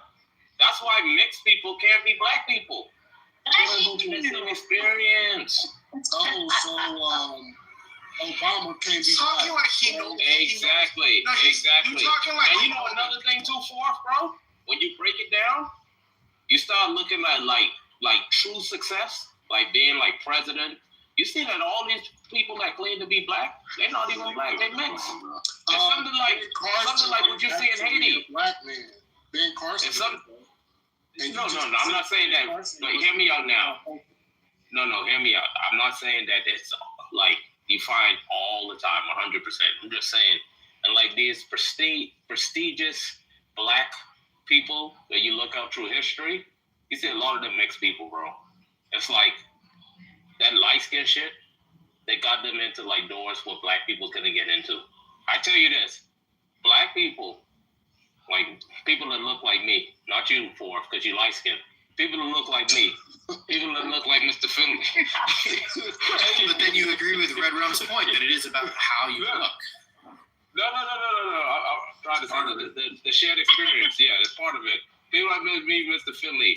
Is it an important part or an unimportant part? Because it is an important part. I think that's the thing that he's saying. Like, if I was in that situation, I would, feel comfortable. It's embarrassing at this point. They're just trying to. I'm sure you did. I had to go through security, but it's just they're standing on sand. You don't think that black Jews have a different experience from white Jews? Even though they do. Well, wait. But it's not the black part. It's a different culture, and I. You don't think the black part in America? No. Yes, it's very different. They have like if you're talking about like, well, again, it depends because there are black Jews in my temple, right? And they have a very similar culture to me, and so it's but there are entire. Yeah, very similar. I'm not saying it's the same, but I'm saying that nobody is the same. Nobody is the same. There could be somebody who looks just like me and is a complete asshole, whereas I am a perfect angel and everybody loves me. So yeah, that's what we talk about. We're saying that culture is a part of it. Don't be lying, fam. God ain't gonna come to you. You say culture is a part of it. Skin color is a part of it. Wait. Stay on culture. Stay on culture. You cannot just look at someone and immediately know their culture. You can't. Absolutely. I mean, approximately, yes. But like, if you're talking about students, right? They have a uniform, so you can't tell by their clothes. They have to wear like the only culture you can get from the clothing is that they're professional at a steward and they have to act like stewards. So that's the only thing you can get from their clothing. So physical appearance, it's pure. You're basically basing it purely on the hue of their skin. It's on the hue of their skin. Listen. Here's what I'm saying. When they leave that job and they put on clothes, you're assuming that they put on clothes like you because they have the same skin color. They might put on a Renaissance fair and be fucking nerds, right? You don't know. Actually, you can't tell because people wear the uniform differently, and the accents that they add, shoes, you can tell. Their shoe. Okay. No, it's all the same. You know what it is? It's you can look at a white person, Dewey. You can look at a white person, Dewey, and you can say that, hey, this person isn't Jewish, or this person is Russian. It's not just the skin color; it's the culture associated by it, right? What do you mean culture associated with what? Like Russian people are white. Yes, and I can't tell a Russian person from a French person. No, yes, you could. Yes, you could, bro. If they're wearing the same outfit, I can't. Bro. What do you mean? Bro, Ukrainian. I can make a guess. Different than French. Yes, of course. That's what I mean. Again, yes, there are stereotypes of how they look, and I could say something. That's a Russian, but turns out they're fucking Ukrainian instead. What Matt said, he doesn't want it to be a guess. He wants it to be obvious. He wants it to be obvious. No, you're saying it is obvious, and I'm saying it's not. When saying that, I'm saying you can't just look at someone and then determine what they are. Wait, what if they're Russian, but they fucking grew up in another country, so their culture is French? Like, you don't know that. That's what he said. You don't know that. No, you don't know that until you meet them. That's exactly why I said it's assumption. So when you see somebody and since Nathan wants to go, you see somebody and you'll know they're Russian. Okay, they're Russian, right? You go up to them, you talk to them, you get to know them. They turn hands out there fucking they'll rush it. You're not You don't know what you're talking about. You're not No, you guys are not dealing. You guys are not dealing with what Red Room is saying. Listen, Samoa. Do you know what we're talking about? Stop it. I'm not What going do you think Nathan's saying, dude? today.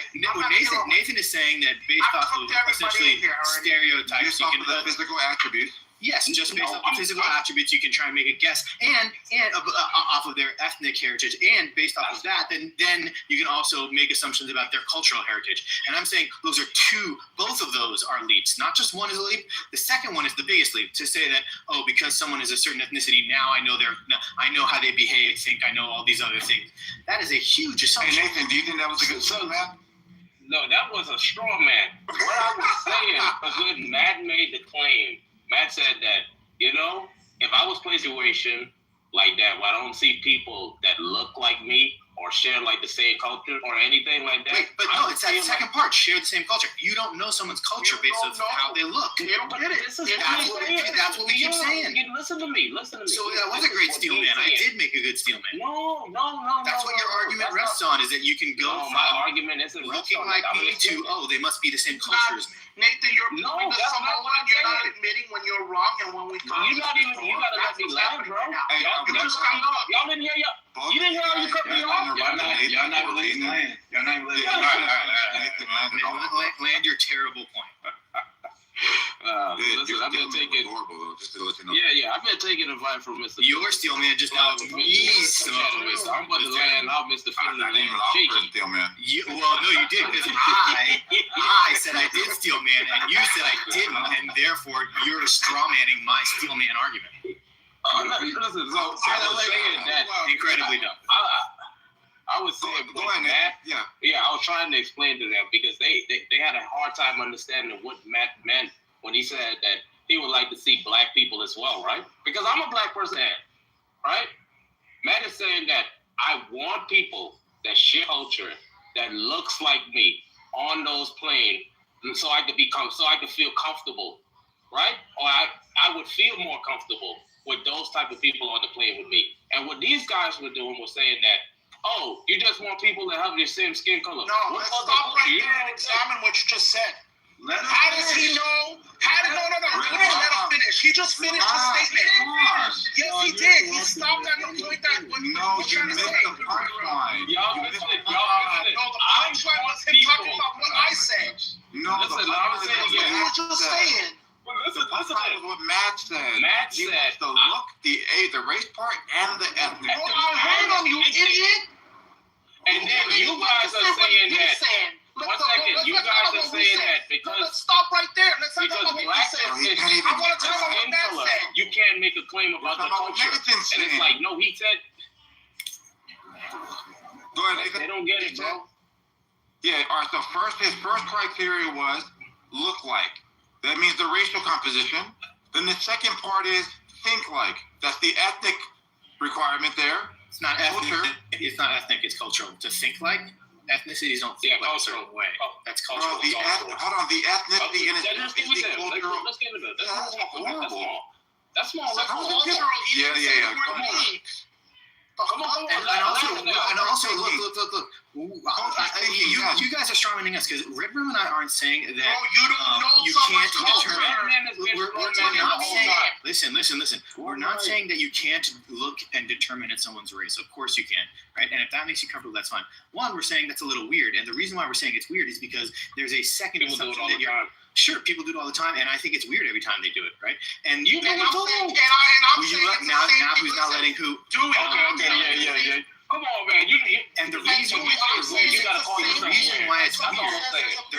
why it's weird in this context is because you are in a place where all culture is absent, right? When you go on and there's a steward, right? The steward is acting outside. They're in a professional space where they are essentially there to serve you, right? Professionally. They don't have any cultural attire, right? They wear the uniform. Oh my God.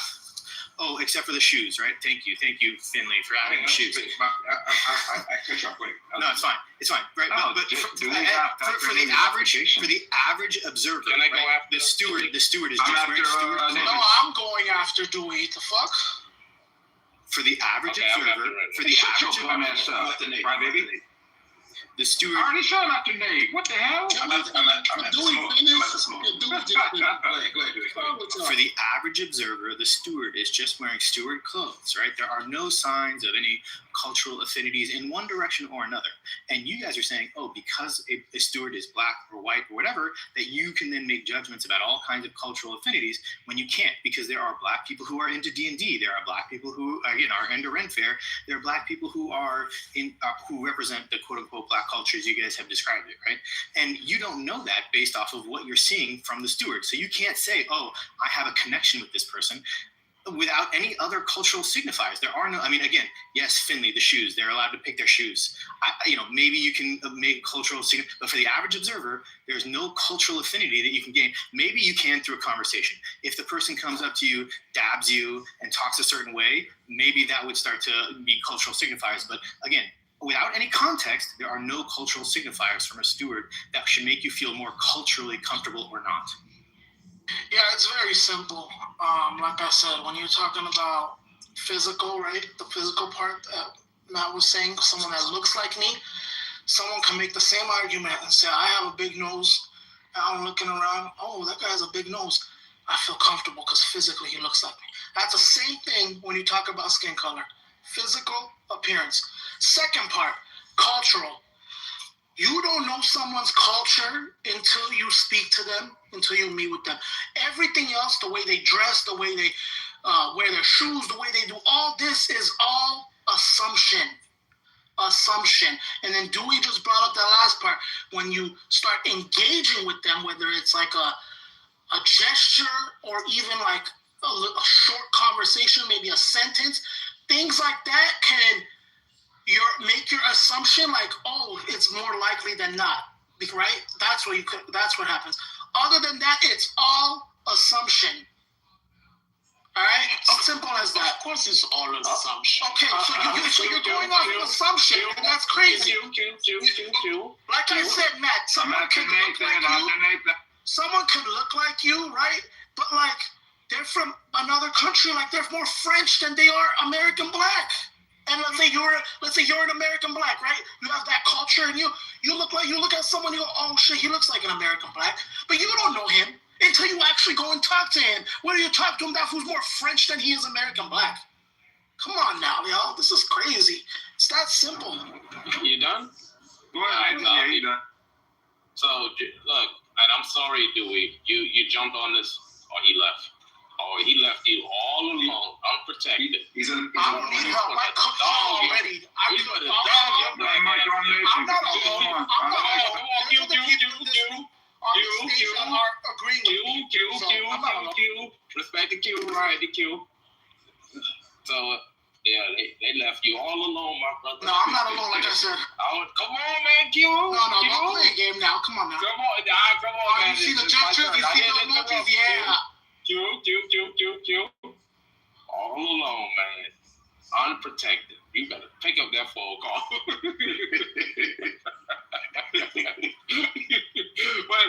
I called them to save him. I called.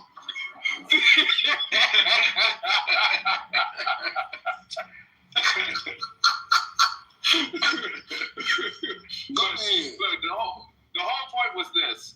Hey, I want black people that would be hostess.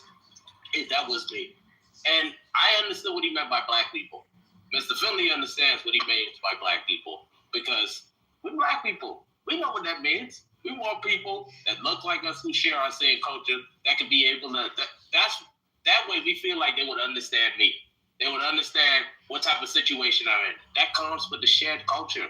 And when he said, I want this, what you guys heard was, I want people that just have the same color as me. Because that's what you think blackness is. You think blackness is just your skin color. I get that. But no, in America, blackness is not just your skin color. Right? That's why you have things like FBAs. You know? There's a difference when you talk about someone being black and when someone being black. Because if you're just talking about the race black, you're associating all the, Africans and all that other stuff for, anyone that looks black. And I know that when my boy Matt was talking, he wasn't just saying that, hey, I want Africans around me just because they're black. No, he meant people who share his culture. People who understand them. People who wouldn't give him just foo-foo and someday had some hand towels to tell him go eat. Because he eats with a fork, with a knife. That type of stuff, bro. And I don't know why you just... No, my last part. I don't know why you would just associate blackness with just the skin color. It just let me know that red rum might be white. Because if you're a minority... You understand? That's not what I did. It's not this. No. Come on, Red Room. Come on, man. Come on. He was on the phone when I addressed that. You see that? No, you didn't, because you just said I only talked about skin color. Red Room. The more you fight, the more it's gonna hurt. Let's let it happen, bro. No, you're just a liar. You're not honest. You're not an honest debater. I'm not here to troll. No, bro. No. I'm not here to troll. So let it happen. Don't wiggle, bro. Don't address me if you're trying to troll. Bro, just let me take it. No, I ain't trying to troll. So don't address me if you're gonna troll. Don't give it up. No, I'm not. Don't address me if you're gonna troll. You're gonna get tired wiggling. And when you get tired, it's gonna hurt more, bro. Trust me. It's gonna hurt more. You will. Trust me. If you're gonna address me, don't troll. Because I don't fuck with that shit. Don't troll. Because it's not a troll conversation. You think I'm trolling here? Red One, you're fighting it, bro. Red One, just let it happen, and I know Matt knows I'm not trolling. Red One, just let it happen, bro. Just let it I'm happen. not gonna let something happen. You want an honest conversation or we don't? I'm being honest with you. No, you're not. Because you're saying bro, come on, man. Red One, you scared that I'm gonna take it from you? I ain't scared of nothing. Shit. Fuck. Come on, man. Let me just let you. So I'll be fast. Because I know other people talk. Last part of this. Yeah, in the end, he wasn't saying that, hey, I want Africans or I want Jamaicans around me just because they're black. No, he was talking about people who understand his culture and who understand it when I'm Samoa, right? Yeah, not that dumbass low IQ coming in the room talking shit already. Fucking dumbass. Nigga, you'll be next. Red Rum, if you want to talk to anyone, you gotta ask me first, bro. Oh, is that right? You mind? My hand in your back pocket now. So you think? Yeah. All right. Yeah. I'm talking to whoever. Hold my hand when you talking. No, you're supposed to hold your pocket if he's a bitch. Yeah, hold my pocket, nigga. Yeah, I don't know what the big deal is here. I told you a big first before you talk to me, the fuck? I thought that what Matt was asking for makes sense as a business model. But in our modern day, you would say it's like discriminatory, right? They're like, oh my God, fairness and equality. These are the things that we need. But he's going back to where it just makes sense. You want your customer to have the most convenient, comfortable ride so that they're able to kind of like invest in your airline even more. And he's saying, hey, you're from Brazil? Have Brazilians there. You're from Hawaii? Have Hawaiians there. You're from Senegal? Have people that are from Senegal there. Makes absolute sense. Because two things. It's pleasing for the eye, and it's also pleasing for the mind. Who would want a business model outside of that? Pretty sure everybody would love that model.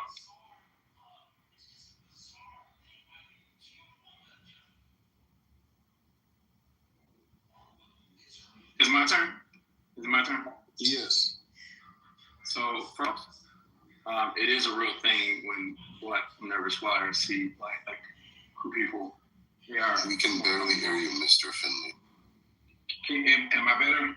Should I speak louder? Yeah. It sounds like you're in an echoed room. I got my AirPod Maxes on. That might be it. And I'm in my bathroom.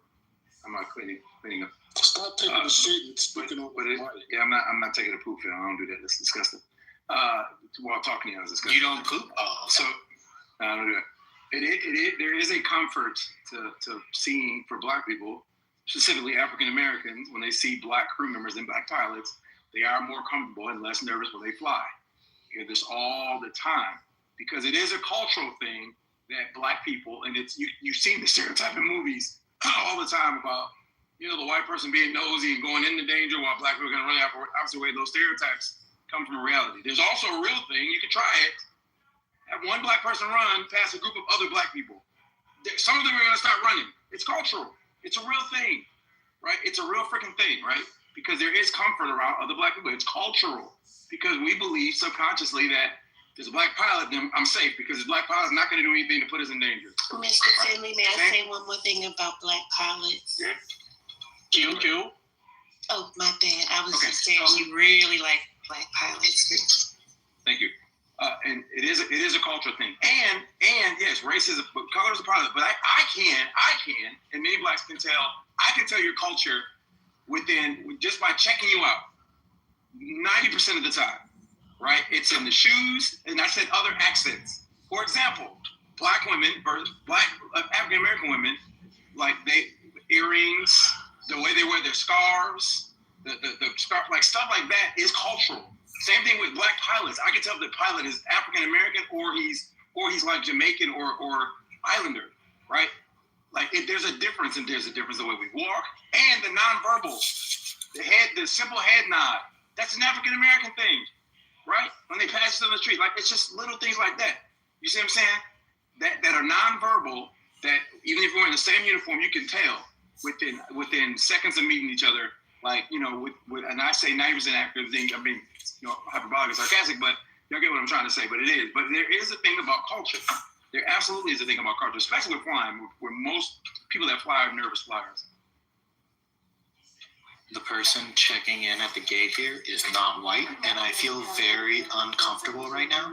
I think I'm going to demand a white person replace them.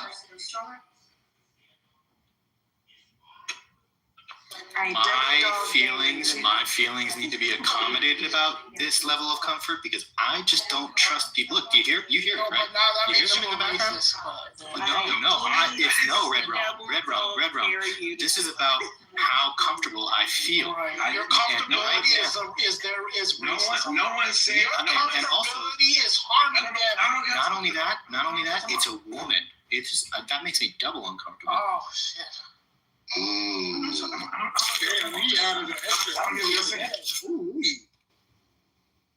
said more comfortable, fam. I didn't say uncomfortable. I said more comfortable. That's what you're suggesting, and it's fucking asinine. No, I'm not. If you want to start hiring people based on that, Who's making that point? Who's making that point? We can go back. Come on, John. Who's making that point? We can go backwards and who's making that argument? erase everything good we've done. 100% comfortable. Who said that, dog? He doesn't want to be comfortable. I'm gonna ask to speak to the manager. Y'all just making shit up sometimes. Throw a PF while you're at it, Dewey. Y'all just making shit up. I wouldn't make that out. I want to ask Ms. Lopez a question. Ms. Lopez, you walk inside a building, you're going on the 50th floor, right? One elevator open, there's a guy in there. The other elevator open, there's a woman in there. Which elevator are you using?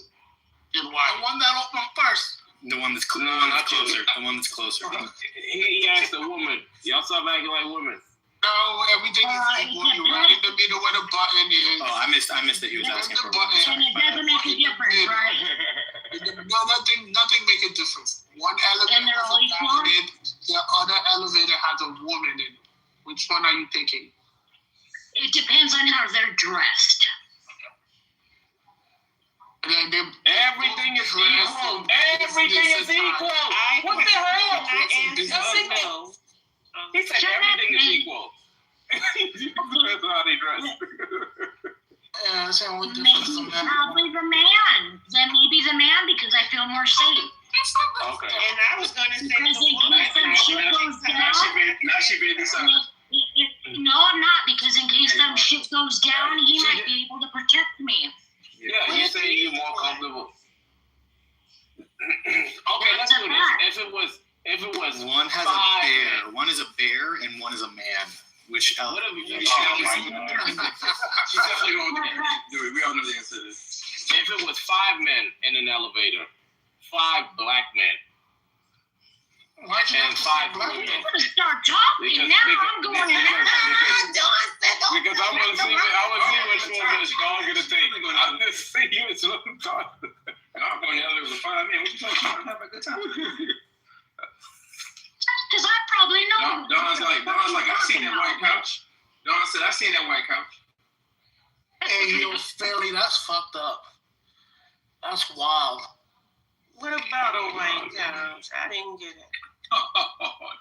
It's a very inappropriate. I thought that was a perfect demonstration, Nathan. I thought that was a really good demonstration of like the irony and like the hypocrisy of people that are so anti-diversity, equity, and inclusion. But then when you take the opposite position, as far as it being of like self-segregation, now they all want to be inclusive. Now they want to be diverse. That shit is horrible. What? Samoa, what are you talking about? That's a good point, Samoa. They don't even realize what they did. You see that? It's over their head. Horrible. Because I wanted a woman. Everyone knows I'm in over my head. They're not people are self-segregated. That's how it goes. Mm-hmm. I say, Yo. Yo. Speaking of segregation, what's up, Mal? Love the youth. You know what's funny, y'all? So look, I was playing concrete today, and one of my finishers, the concrete finisher, he's Jamaican, but not typical Jamaican. I'm talking about from that fucking area where you can't understand anything anybody says. Like I guess to make it analogous, it's like saying someone from Hialeah. They're speaking Spanish and they're speaking Hialeah. So there's this one Jamaican dude, bro. I don't know what that means. You know what speaking Hialeah means? No, I don't. Okay, so the average Spanish person will say hola. The average Spanish person will say hola, como tú estás, muy bien, como maybe when they say half word, something like that. But yeah, the Hialeans, they be like, oye, what the fuck did you say? Yeah. So there's this guy. Call it ice. There's this Jamaican dude, bro. If you look at him trying to communicate with everybody in the job site, I'm talking about white people, other black people, the Mexicans, everybody, every time he talks, he just nods his head. They just nod their head and be like, no matter what he says, he can say you're a faggot ass bitch. And they'll be like, yeah, It's fucking hilarious trying to see him communicate with people.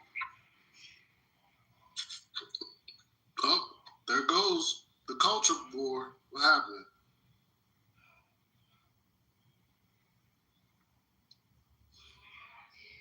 Of course, don't think I'm. Man, knowledge you missed that Nathan got cooked today. That's not. No,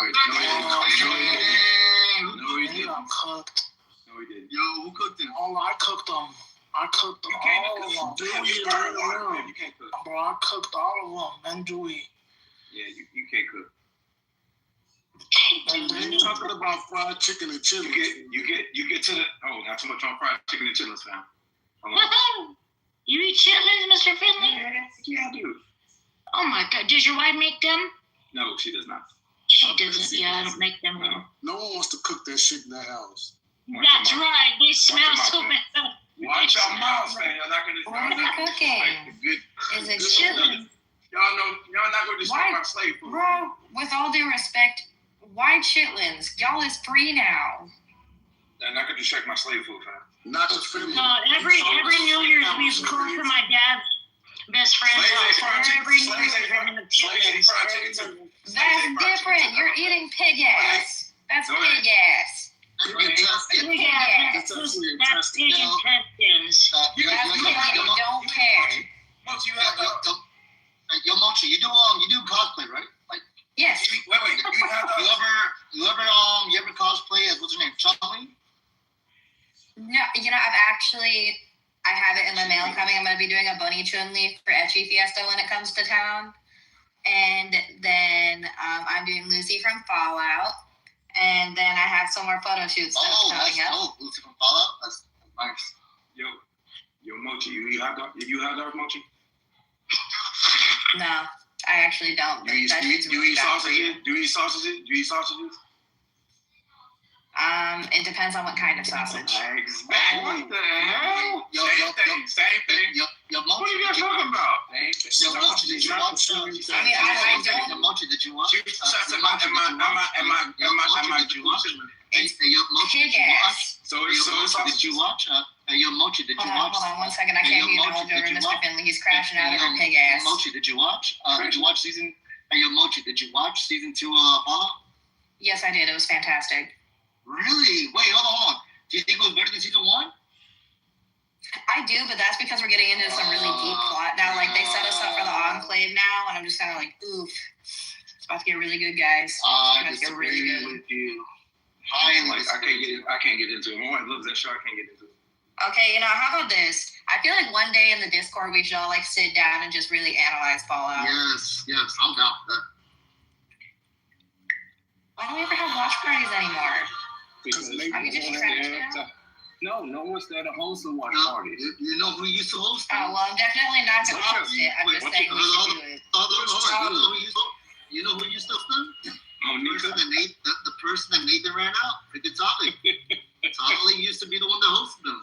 You're on for this. Bring back Tolly.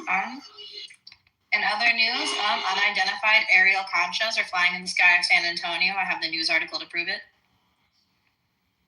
Unidentified No laughter. Conchas. Bread. Sweet bread. I know the bread that we dip in the coffee. Conchas? Conchas. Yeah, okay. Yeah, look at my PTR. I found this cute little newspaper. Let me see. Oh, they're conchas and oh my god, let me see. Oh my god.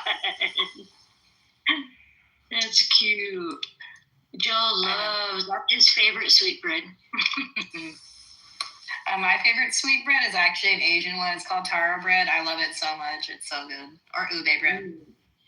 So I bought a thing for the top to start making conchas because there's a special tool. Yeah. Oh my god. Oh,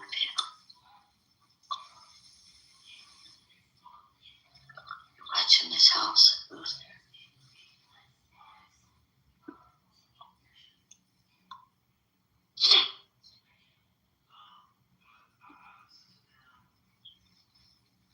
What else? Yeah, what else? Apparently, we eat pig ass, and I'm assuming we eat it with hot sauce. You know what I'm starting to see more? What else did you eat? What else did you eat? Pig ass was crazy. Oh my god. No, Miss Fifi, because that's pig ass. So if shit goes through it, that's pig ass. When you said it, that was funny, man. Look at this strip. Are you? No, see, because if I sat down right now and said that I ate Nathan's dog, y'all gonna yell at me, but y'all over here eating pig ass. I don't want to hear this. I don't want to hear this right now. I'm nasty. It's a delicatessen at this point, baby girl. Yeah. They call it a delicatessen. Why did I kick to the goo last night, I think the worst thing that I've ever eaten that I can justify is, I'm so sorry, Jacobus, go ahead. Nah, she wolf had kicked me to the goo for saying Jesus was ugly. And I was fucked up. No. What? Hell yeah. I got fucking witnesses, my nigga. And that shit was fucked up. Yeah. Oh, we can't kick down for no reason. Because he was ugly. Yo, Jacobus. Until you apologize to me for our first interaction, I have no sympathy for you, my brother, even though I love you. That nigga said, I got no sympathy for you, my brother, I love you. How does that work? I do.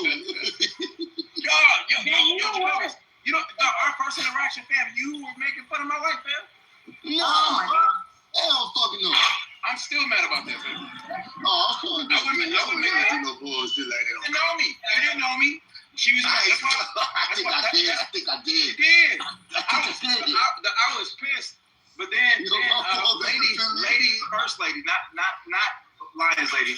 Then lady made, she made me, got me to stay, and we had a good conversation. But you pissed me off the very first time I met you. I'm like, man, let me find out. I said, look, I was dating and ready to say, drop your address, fam. Oh my god. I was that angry. Oh my god. If I knew that was you, I would never say that. I said you didn't know me. You didn't know me. That's right. Because if I knew it was our very first time interacting on call. So what's being said right now is that Jacobus would have been aware of your like masculinity, he would have never have thought of doing what he did. Right? That's what's being said. That's wild, Samora. God niggas cold, bro. Yo, Nathan, let me tell you what started all that shit yesterday, though. Because Jacobus had a question for knowledge. And knowledge, and the mic got stuck. So I asked Mike and I asked Nana, I was like, yo, is the seed alive or is it like, dead? And Mike was like, a seed is dead. And I was like, knowledge, you're right, a seed is alive. And then I was like, look, yo, Mike, if you put some bananas on your counter, you know the motherfuckers are still breathing, right? And he was like, fuck you mean? That's bullshit. And he said, first of all, let's look up ChatGPT. And guess what the fuck ChatGPT told this nigga? This shit said bananas reach fire. And he was like, you see, that's not breathing. I said, nigga, what is your respiratory system called? He said, yo, the nigga got so mad, yo. All that because I was telling that nigga bananas. This is knowledge you talking about? This knowledge and Mike. Knowledge was agreeing with me. So then I took it a little further. I was like, yo, bro. Oh my God. I said, there's no difference between the living and the dead. You can't give me an accurate explanation. And that's when niggas started getting mad. I was like, look, when you look at a rock and when you look at water, you don't say the rock and water is alive. But then you constitute your living based on your response to entropy, right? And now when we compare that to a rock or water, they have more sustainability in that fight against entropy. So basically, like, rocks and you ain't no motherfucking different, nigga. Yeah, she will follow his ass down too. Jesus was ugly. Bro, that shit was so funny. Soon as Psych hit up, where Psych hit up his ace in the hole. It was like, hey babe, read this real quick. So his wife read it. His wife on the phone, yo. He cheated like a motherfucker. He said, yo, Jessica, come read this. She reads the shit, and I'm listening. I'm like, yo, I know this nigga ain't pull that card. He knew that was some bullshit, and he used it. Jacobus, why do you say heretic things? Heretical. Yeah, why do you say heretical things? I didn't. The Bible said Jesus was ugly. It said he was ugly that you wouldn't want to look at the nigga. That he was the type of nigga that you despise, and people turn their face from him. And niggas was like, how dare you read that part of the Bible? I'm like, nigga, you use Isaiah 53 to justify his lordship. Why not justify his ugly shit? It's true. Yeah, true. Thank you. Now look at my baby picture. You see my little yarmulke? You shut your mouth already. Oh, shit. So, Nathan, what say you? Do you say a seed is alive or is it dead? Oh, my God. Seeds are alive because they... Yeah, I think Psych did say the seed was alive. I think we fact-checked that one. No, yeah, the seed is alive, but he couldn't believe the bananas breathe. And then fucking Cora go to say, well, it's exchanging gases.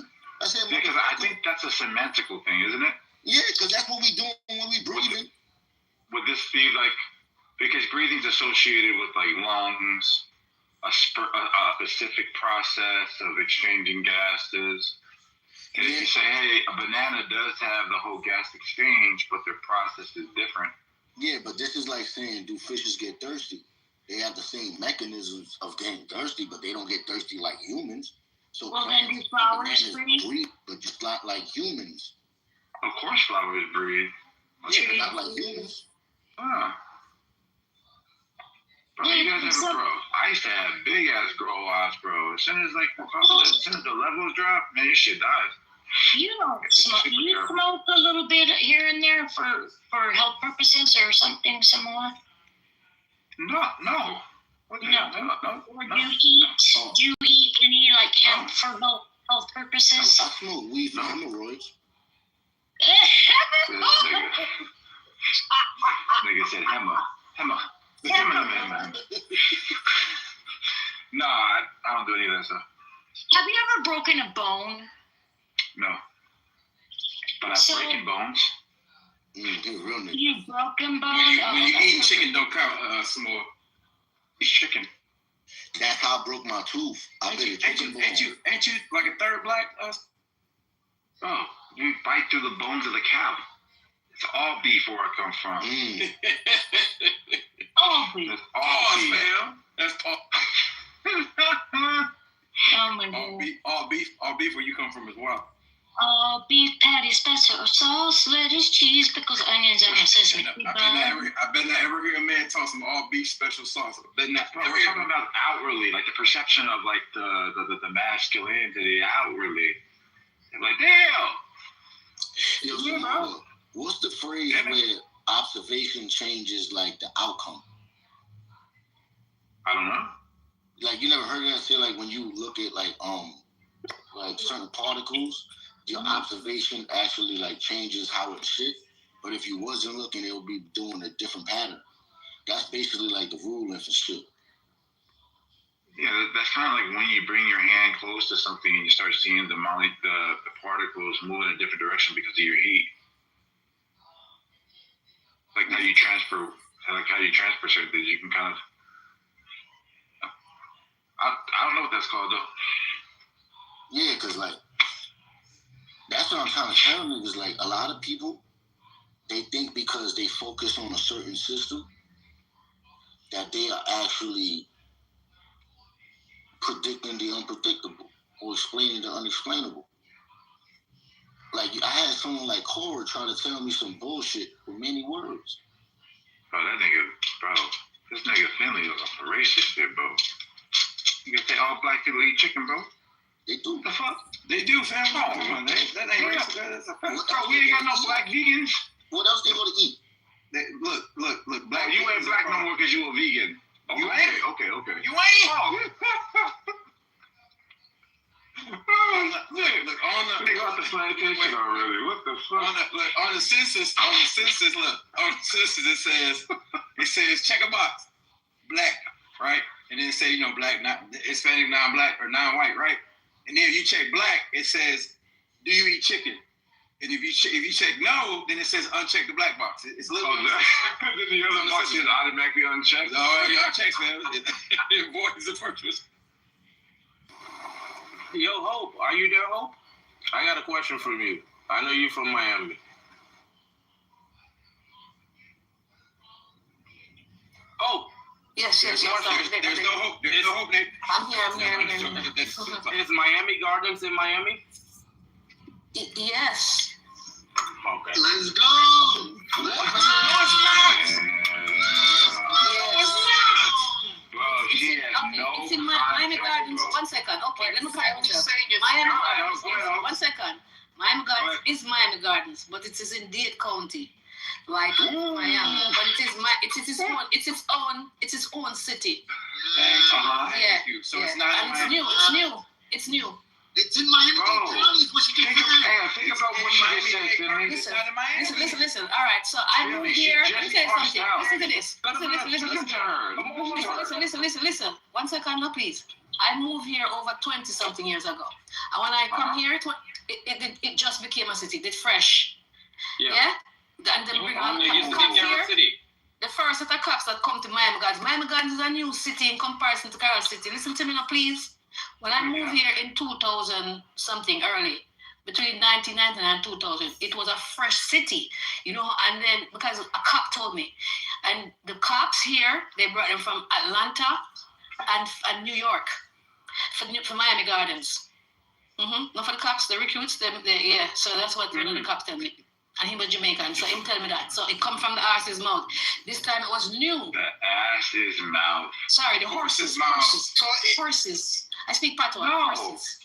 Is it like saying? I got one more question for Hope. My question is this: some people believe that Miami Gardens, North Miami Beach, Hialeah, they aren't in Miami.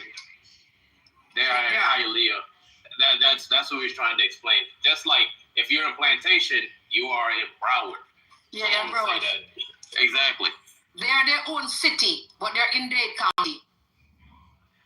You get it? Carroll City Hialeah. Is it called Dade County or Miami-Dade County? No. You have the Dade County have more than one city. No. I said, is it called Dade County or Miami-Dade? Well, Miami is the popular city, so people I don't know what.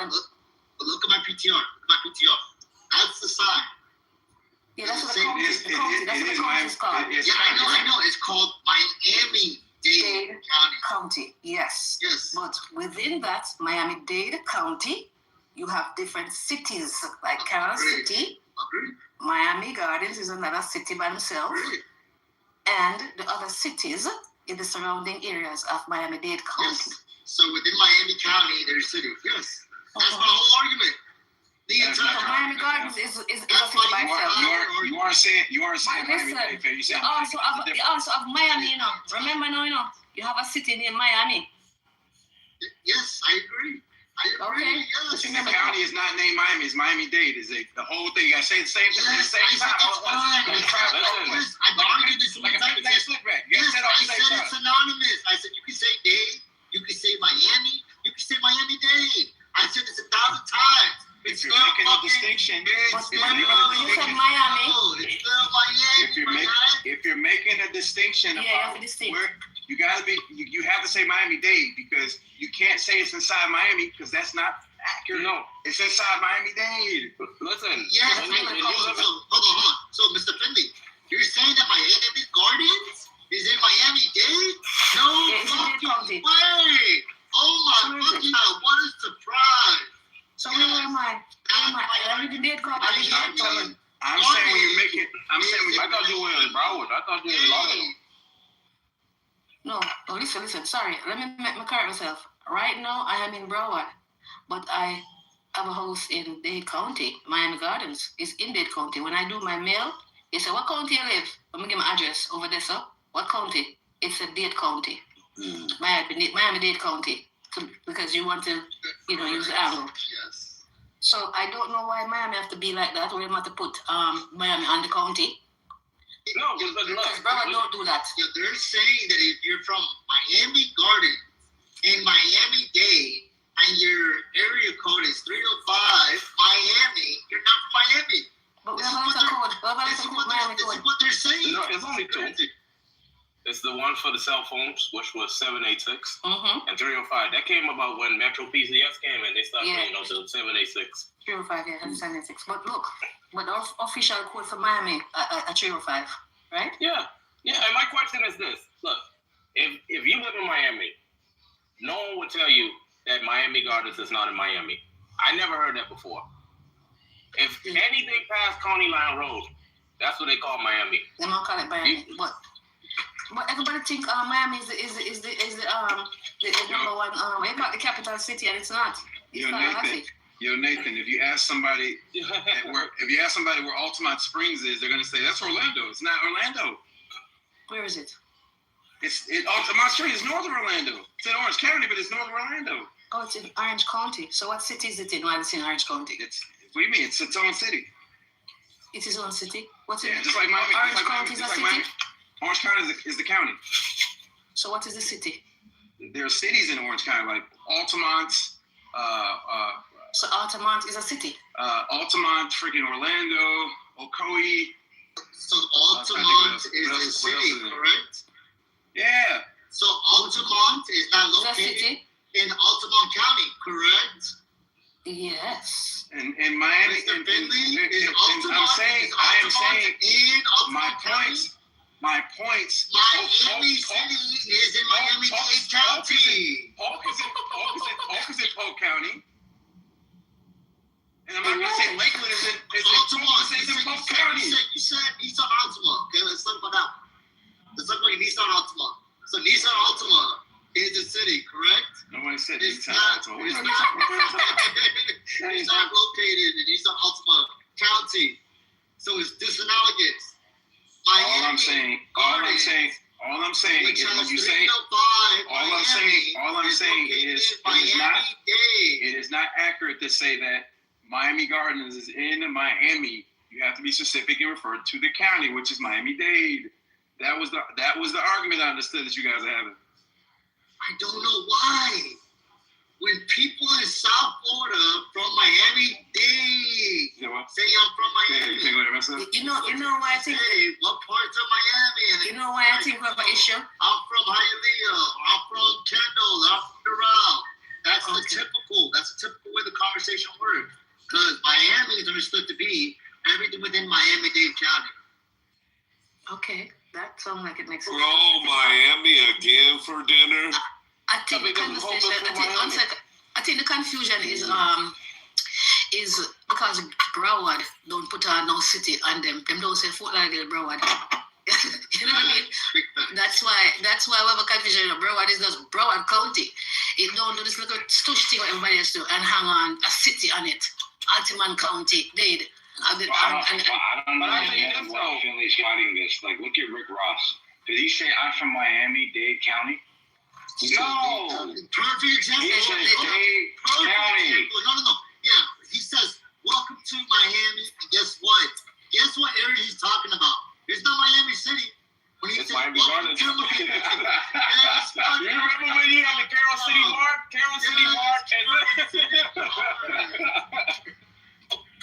Yo, I just want to say this. Now I tell you this: the difference, what I know in Broward, you could put like Coral Springs, Florida, on your as far as like your address, right? When you put in your address down. Yeah, like Miramar, in Miami, like Miramar, Florida. Yeah, Miramar, Florida. In Miami, it's all Miami, Florida. You get mail, it's gonna come to Miami, Florida. If you went Miami Gardens, it's gonna say Miami, Florida. 33169 or something like that. 33169. Yeah. You're telling the truth, because Miami Gardens don't change it. They don't have it in the system as Miami Gardens. It's still Miami. You could do the same thing. You could do the same thing. Yeah, I observed that. You could do the same thing in Orlando and Ocoee. And that's why all Miami-Dade County is Miami, because when you put the address, it's all Miami, Florida. Yeah, they didn't want to change. They didn't want to change it. Miami Gardens, it's still Miami. It is changed. On paper. The mail company, the mail just recognizes that that's that address. Because in Altamont, if you put Orlando, Florida, and it's an Altamont address, they'll still deliver it to the Altamont address. Here we go again. That's the same thing. That's the same thing everywhere. No, I'm saying that's in Miami, period. When I lived in Willowbrook, which is a suburb of Chicago, right? If I put Chicago, because I didn't freaking know that I was in Willowbrook, when I put Chicago, Illinois, I still got mail to my Willowbrook address, even though I wasn't there. But that's everywhere. Same. We're saying that all the addresses is just Miami, Florida. Like, you remember when Incan came to Miami, and he was like, "I'm in Miami," and we was like, "Where are you?" And he gave us the address, right? And he was in Miami, Florida. Yeah, exactly. He was in Sweetwaters. When it said Miami, Florida, it was like Miami. Yep. There's too many Miamis in Miami. It ain't my part. Y'all don't know geography down here, fam. Y'all don't know. Oh my God. That's why y'all not real Florida, fam. Y'all fake Florida. Thankful Hope came up here, man. Shout out to Hope. Why is Miami Beach its own city? It's so small. And then South Beach is also its own city. Probably because the rich people in Miami Beach wanted to be separate for their property taxes and freaking property value. Oh, yeah, that makes sense. Look, it's like this. Think about a gradient. In the middle is Miami Beach. Then you have South Beach, which is further down. It's a different income bracket. And then you have North Miami Beach, which is different as well too. But Miami Beach is like the middle of like that whole area right there. That's what we're trying to do. The rich people want to be separate. Fontainebleau is in South Beach or Miami Beach? Fontainebleau is in South Beach. That's South Beach. Mm-hmm. Okay. So Miami is where the airport is? Yep, in the ugly parts of the city. No, technically no. Technically no. To these people, technically no. Is that the route? Yeah. That's the route, right? Yep, that's the route. Yeah, yep, the route. Oh, I like that place. Something you see at the airport is the route. The route, Miami. There's a clean place. Yeah, I do that because there's a freaking layover hotel that's freaking, and on the thing it says it literally says Doral. It's like blocks from the airport. Yeah, What's the name of the hotel? Is it that Emerald Hotel? I forget. It's Trump Hotel. We know. Definitely, I would never say that. The Miami Heat Stadium is in Miami, right? Oh, okay. That one is in Miami. Yes. Oh, okay. The Miami Heat do play right there on the beach, right there, literally right there on the water. Well, not by the cruise ship port. Yeah, right there by. Yeah, there's no. That's right. There's no beach there. There's no beach there. But the cruise ship. There's water there, but there's like the cruise ship ports over there. And even the Rock. Even the Rock says, "Hey, so is Coral Gables, Miami? That's another rich area. According to Judy stays there. According to Tim, no, it's not Miami. According to Tim. That's even on the HBO documentary with The Rock, he talks about like his time there in Miami. But it's Coral Gables. Crazy. That's what the University of Miami is. It's in Coral Gables. Yeah, but he calls it Miami. Because that's what everybody call it, because they can't read down there. Now this nigga can't read. This nigga can't read now. Okay. Miami. They don't know geography. They can't read. They can't speak English or Spanish or Spanglish. They just say see and and nod their head. Damn, bro. Really? I'm telling you, fam. South Florida is a whole nother place, man. That's a whole nother planet, fam. That's a whole nother country. If you ever, because growing up in the north part of the state, whenever I tell people like when I went to school up north, I lived up north, and I told them I grew up on a farm, they're like, ain't no farm in Florida. They think it's all palm beaches and palm wood. But that was in the north, right? Yeah, when I was up north, people from Florida know that. Oh, so they can't read. Yeah, they dumb. They dumb up north too. They even dumber. Dumb and segregated. Yeah, everybody dumb. So that's why Tim is I guess, like, misunderstood. I'm not taking shots at my boy. I'm not.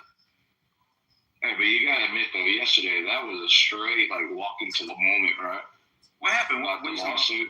Which one? Remember the lawsuit? Oh yeah. He was wrong with the lawsuit. Yeah, that was pretty bad. Yeah, I didn't even know that it had not concluded. But when I remember what year that it was freaking civil lawsuits say forever against the government, or freaking ever.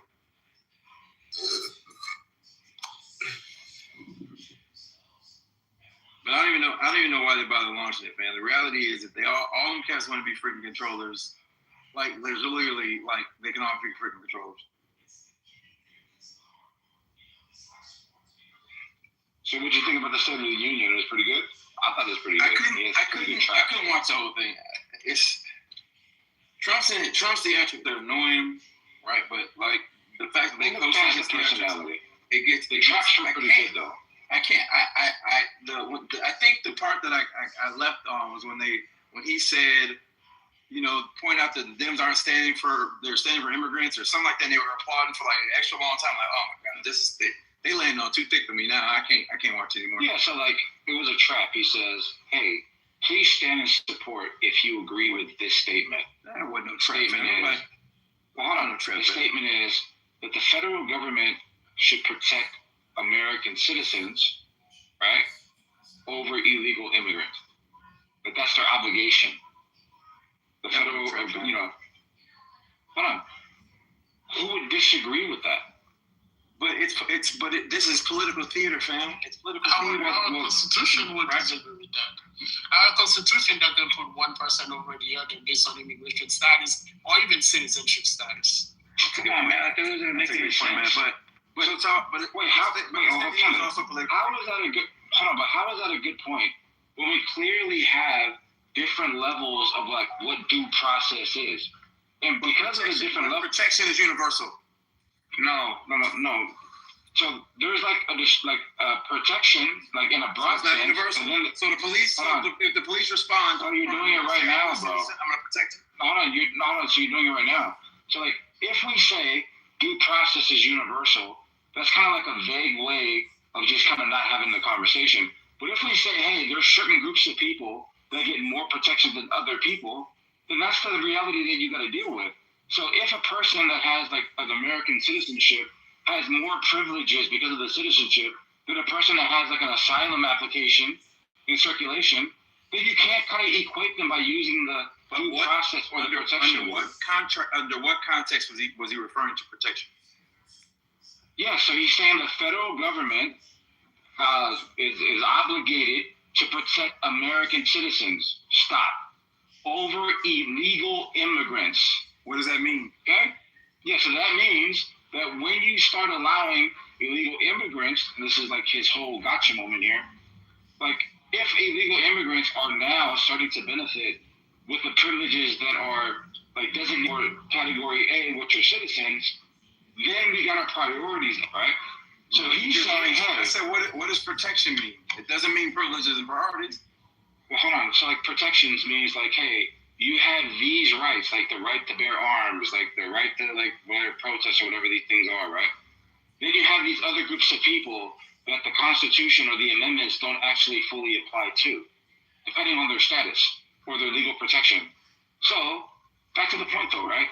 The trap is, if you agree with this statement, which everybody should freaking be standing up at this very moment, stand up. Federal government obligated to protect citizens over illegal immigrants. Everybody should stand up right now. No, they shouldn't, because it's political theater. It's political theater. You know it's political theater. Wait, Finley. I'm talking about the layman that's sitting at home, and it's just common sense. Fam, layman said like none of these. Even your average American idiot knows that the state of the union is freaking political theater. Like it's political theater. Wait, Finley. He purposely puts the word illegal there. You don't have to be a part of the political apparatus to like acknowledge the fact that a citizen is legal. It's theater though, and it's Donald Trump. We're not talking about the same thing. No voters are gonna say, "Oh, they didn't stand for that. Oh, they're bad." No one voters gonna say that. All right, let me try this one more time. Unless they're totally into the MAGA, Wait. So let me just try this one more time. So Europe says the federal government should protect citizens over illegal. The term that's emphasized here is illegal. A person or Donald Trump? Come on. Well, he's saying federal government. The federal government is persons. You said the person says. Context. Come on, man. What are you doing, Finley? Is Samoa saying this or is Donald Trump saying this?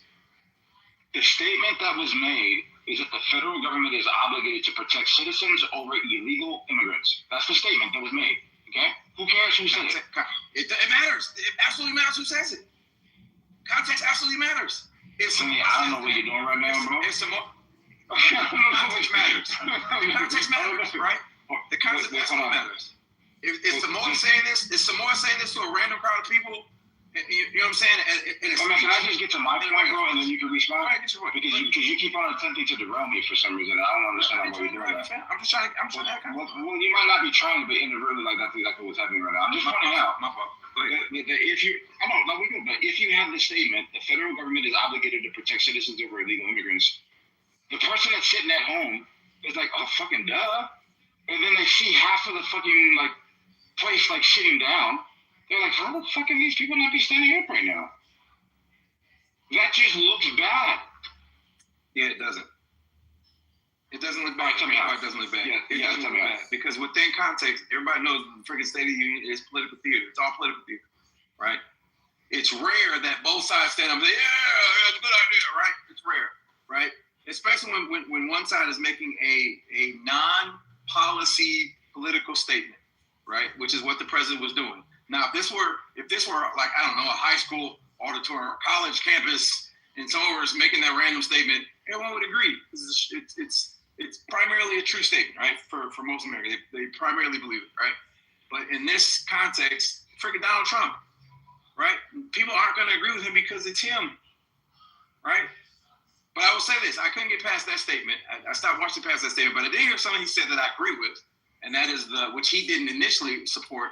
And that is the ban on insider trading with with congressional insider trading. I agree with that. I agree when he said that. I think Elizabeth Warren said. I think I saw her stand and agree with that. So I agree with that. I couldn't get back once that was a little thick for me. Think about that. Pausing for like 10 minutes over that. I'm like, oh my God, this is a little too thick for me. I'm going to read the clip notes tomorrow. But think about that. So like they'll stand up for things that they believe in, but for the common sense stuff, they're just going to sit down because it's political theater. Then it should be political theater as well for them all. And remember, this is like Hakeem Jeffries' instruction to them was either do not show up or do not react. Those are your only choices. So all like the whole day today, they had like Ilhan Omar on with the Blitzer, like in the interview, asking if she regretted like speaking up and doing exactly like what was against Hakeem Jeffries' instruction. She said no, whatever. She wanted to stand up for her constituents. 2 people died, so on and so forth. Gave her explanation. But even like if you look at Nancy Pelosi yesterday, like she got lambasted too, and they used the example that you're talking about right now. By her, hey, Elizabeth Warren was standing up, and then she had to like, oh well, I was standing up on certain parts of it too. Okay, cool. So now we know that you can't use the all gonna stay down or I'm not gonna show up excuse because you're selectively standing up when you support certain things. And for this thing that everybody should be supporting, you voluntarily like sat your ass down. So we're just going to make like the leap that you don't support that. The federal government should be obligated. You're making a leap that nobody cares about. I'm gonna be honest. No, that's not gonna move the needle. These are the tit-for-tats. These are the tit-for-tats. These are the tit-for-tats that don't freaking matter at the polls, man. No one at the polls is gonna say, well, that's what they're talking about right now. They did. Yeah, of course they're gonna use anything they can. No, but Finley, it's not that they did. It's not that they didn't stand up. Look, it's what not standing up represents, right? So, like, if something represents a support or non-support, then you know where they stand, pun intended, right? So if he's like fucking, I'm gonna fuck around, no more income tax, and fucking they sat down, that might play a role into who they fucking want in power when they go and fucking, fill in the bubble that they want to fill in. So it's a way of kind of, it was actually a very good trap. It's a way of exposing what you stand for, quote unquote, versus what you're. So again, last point. Now I'm moving away. I'm speaking. I'll make room for you just real quick. So again, I make a distinction between like an actual policy versus these statements that are meant to be gotcha moments. Voters don't care about that stuff. Like the fans, and I'll say the fans, I'm not trying to take it off Trump. When any politician does that, like the fans are going to say, oh, see, you know what I'm saying? Oh, you don't love, you know what I'm saying? You don't care, right? They don't, like the people on the opposite side don't care. Like that's not going to cause someone to vote differently in the booth, right? It'll get confirmation bias to the person that was going to vote against you. See, I knew you didn't care, but it's not going to move the needle. It's not going to really move the needle. That's what he has.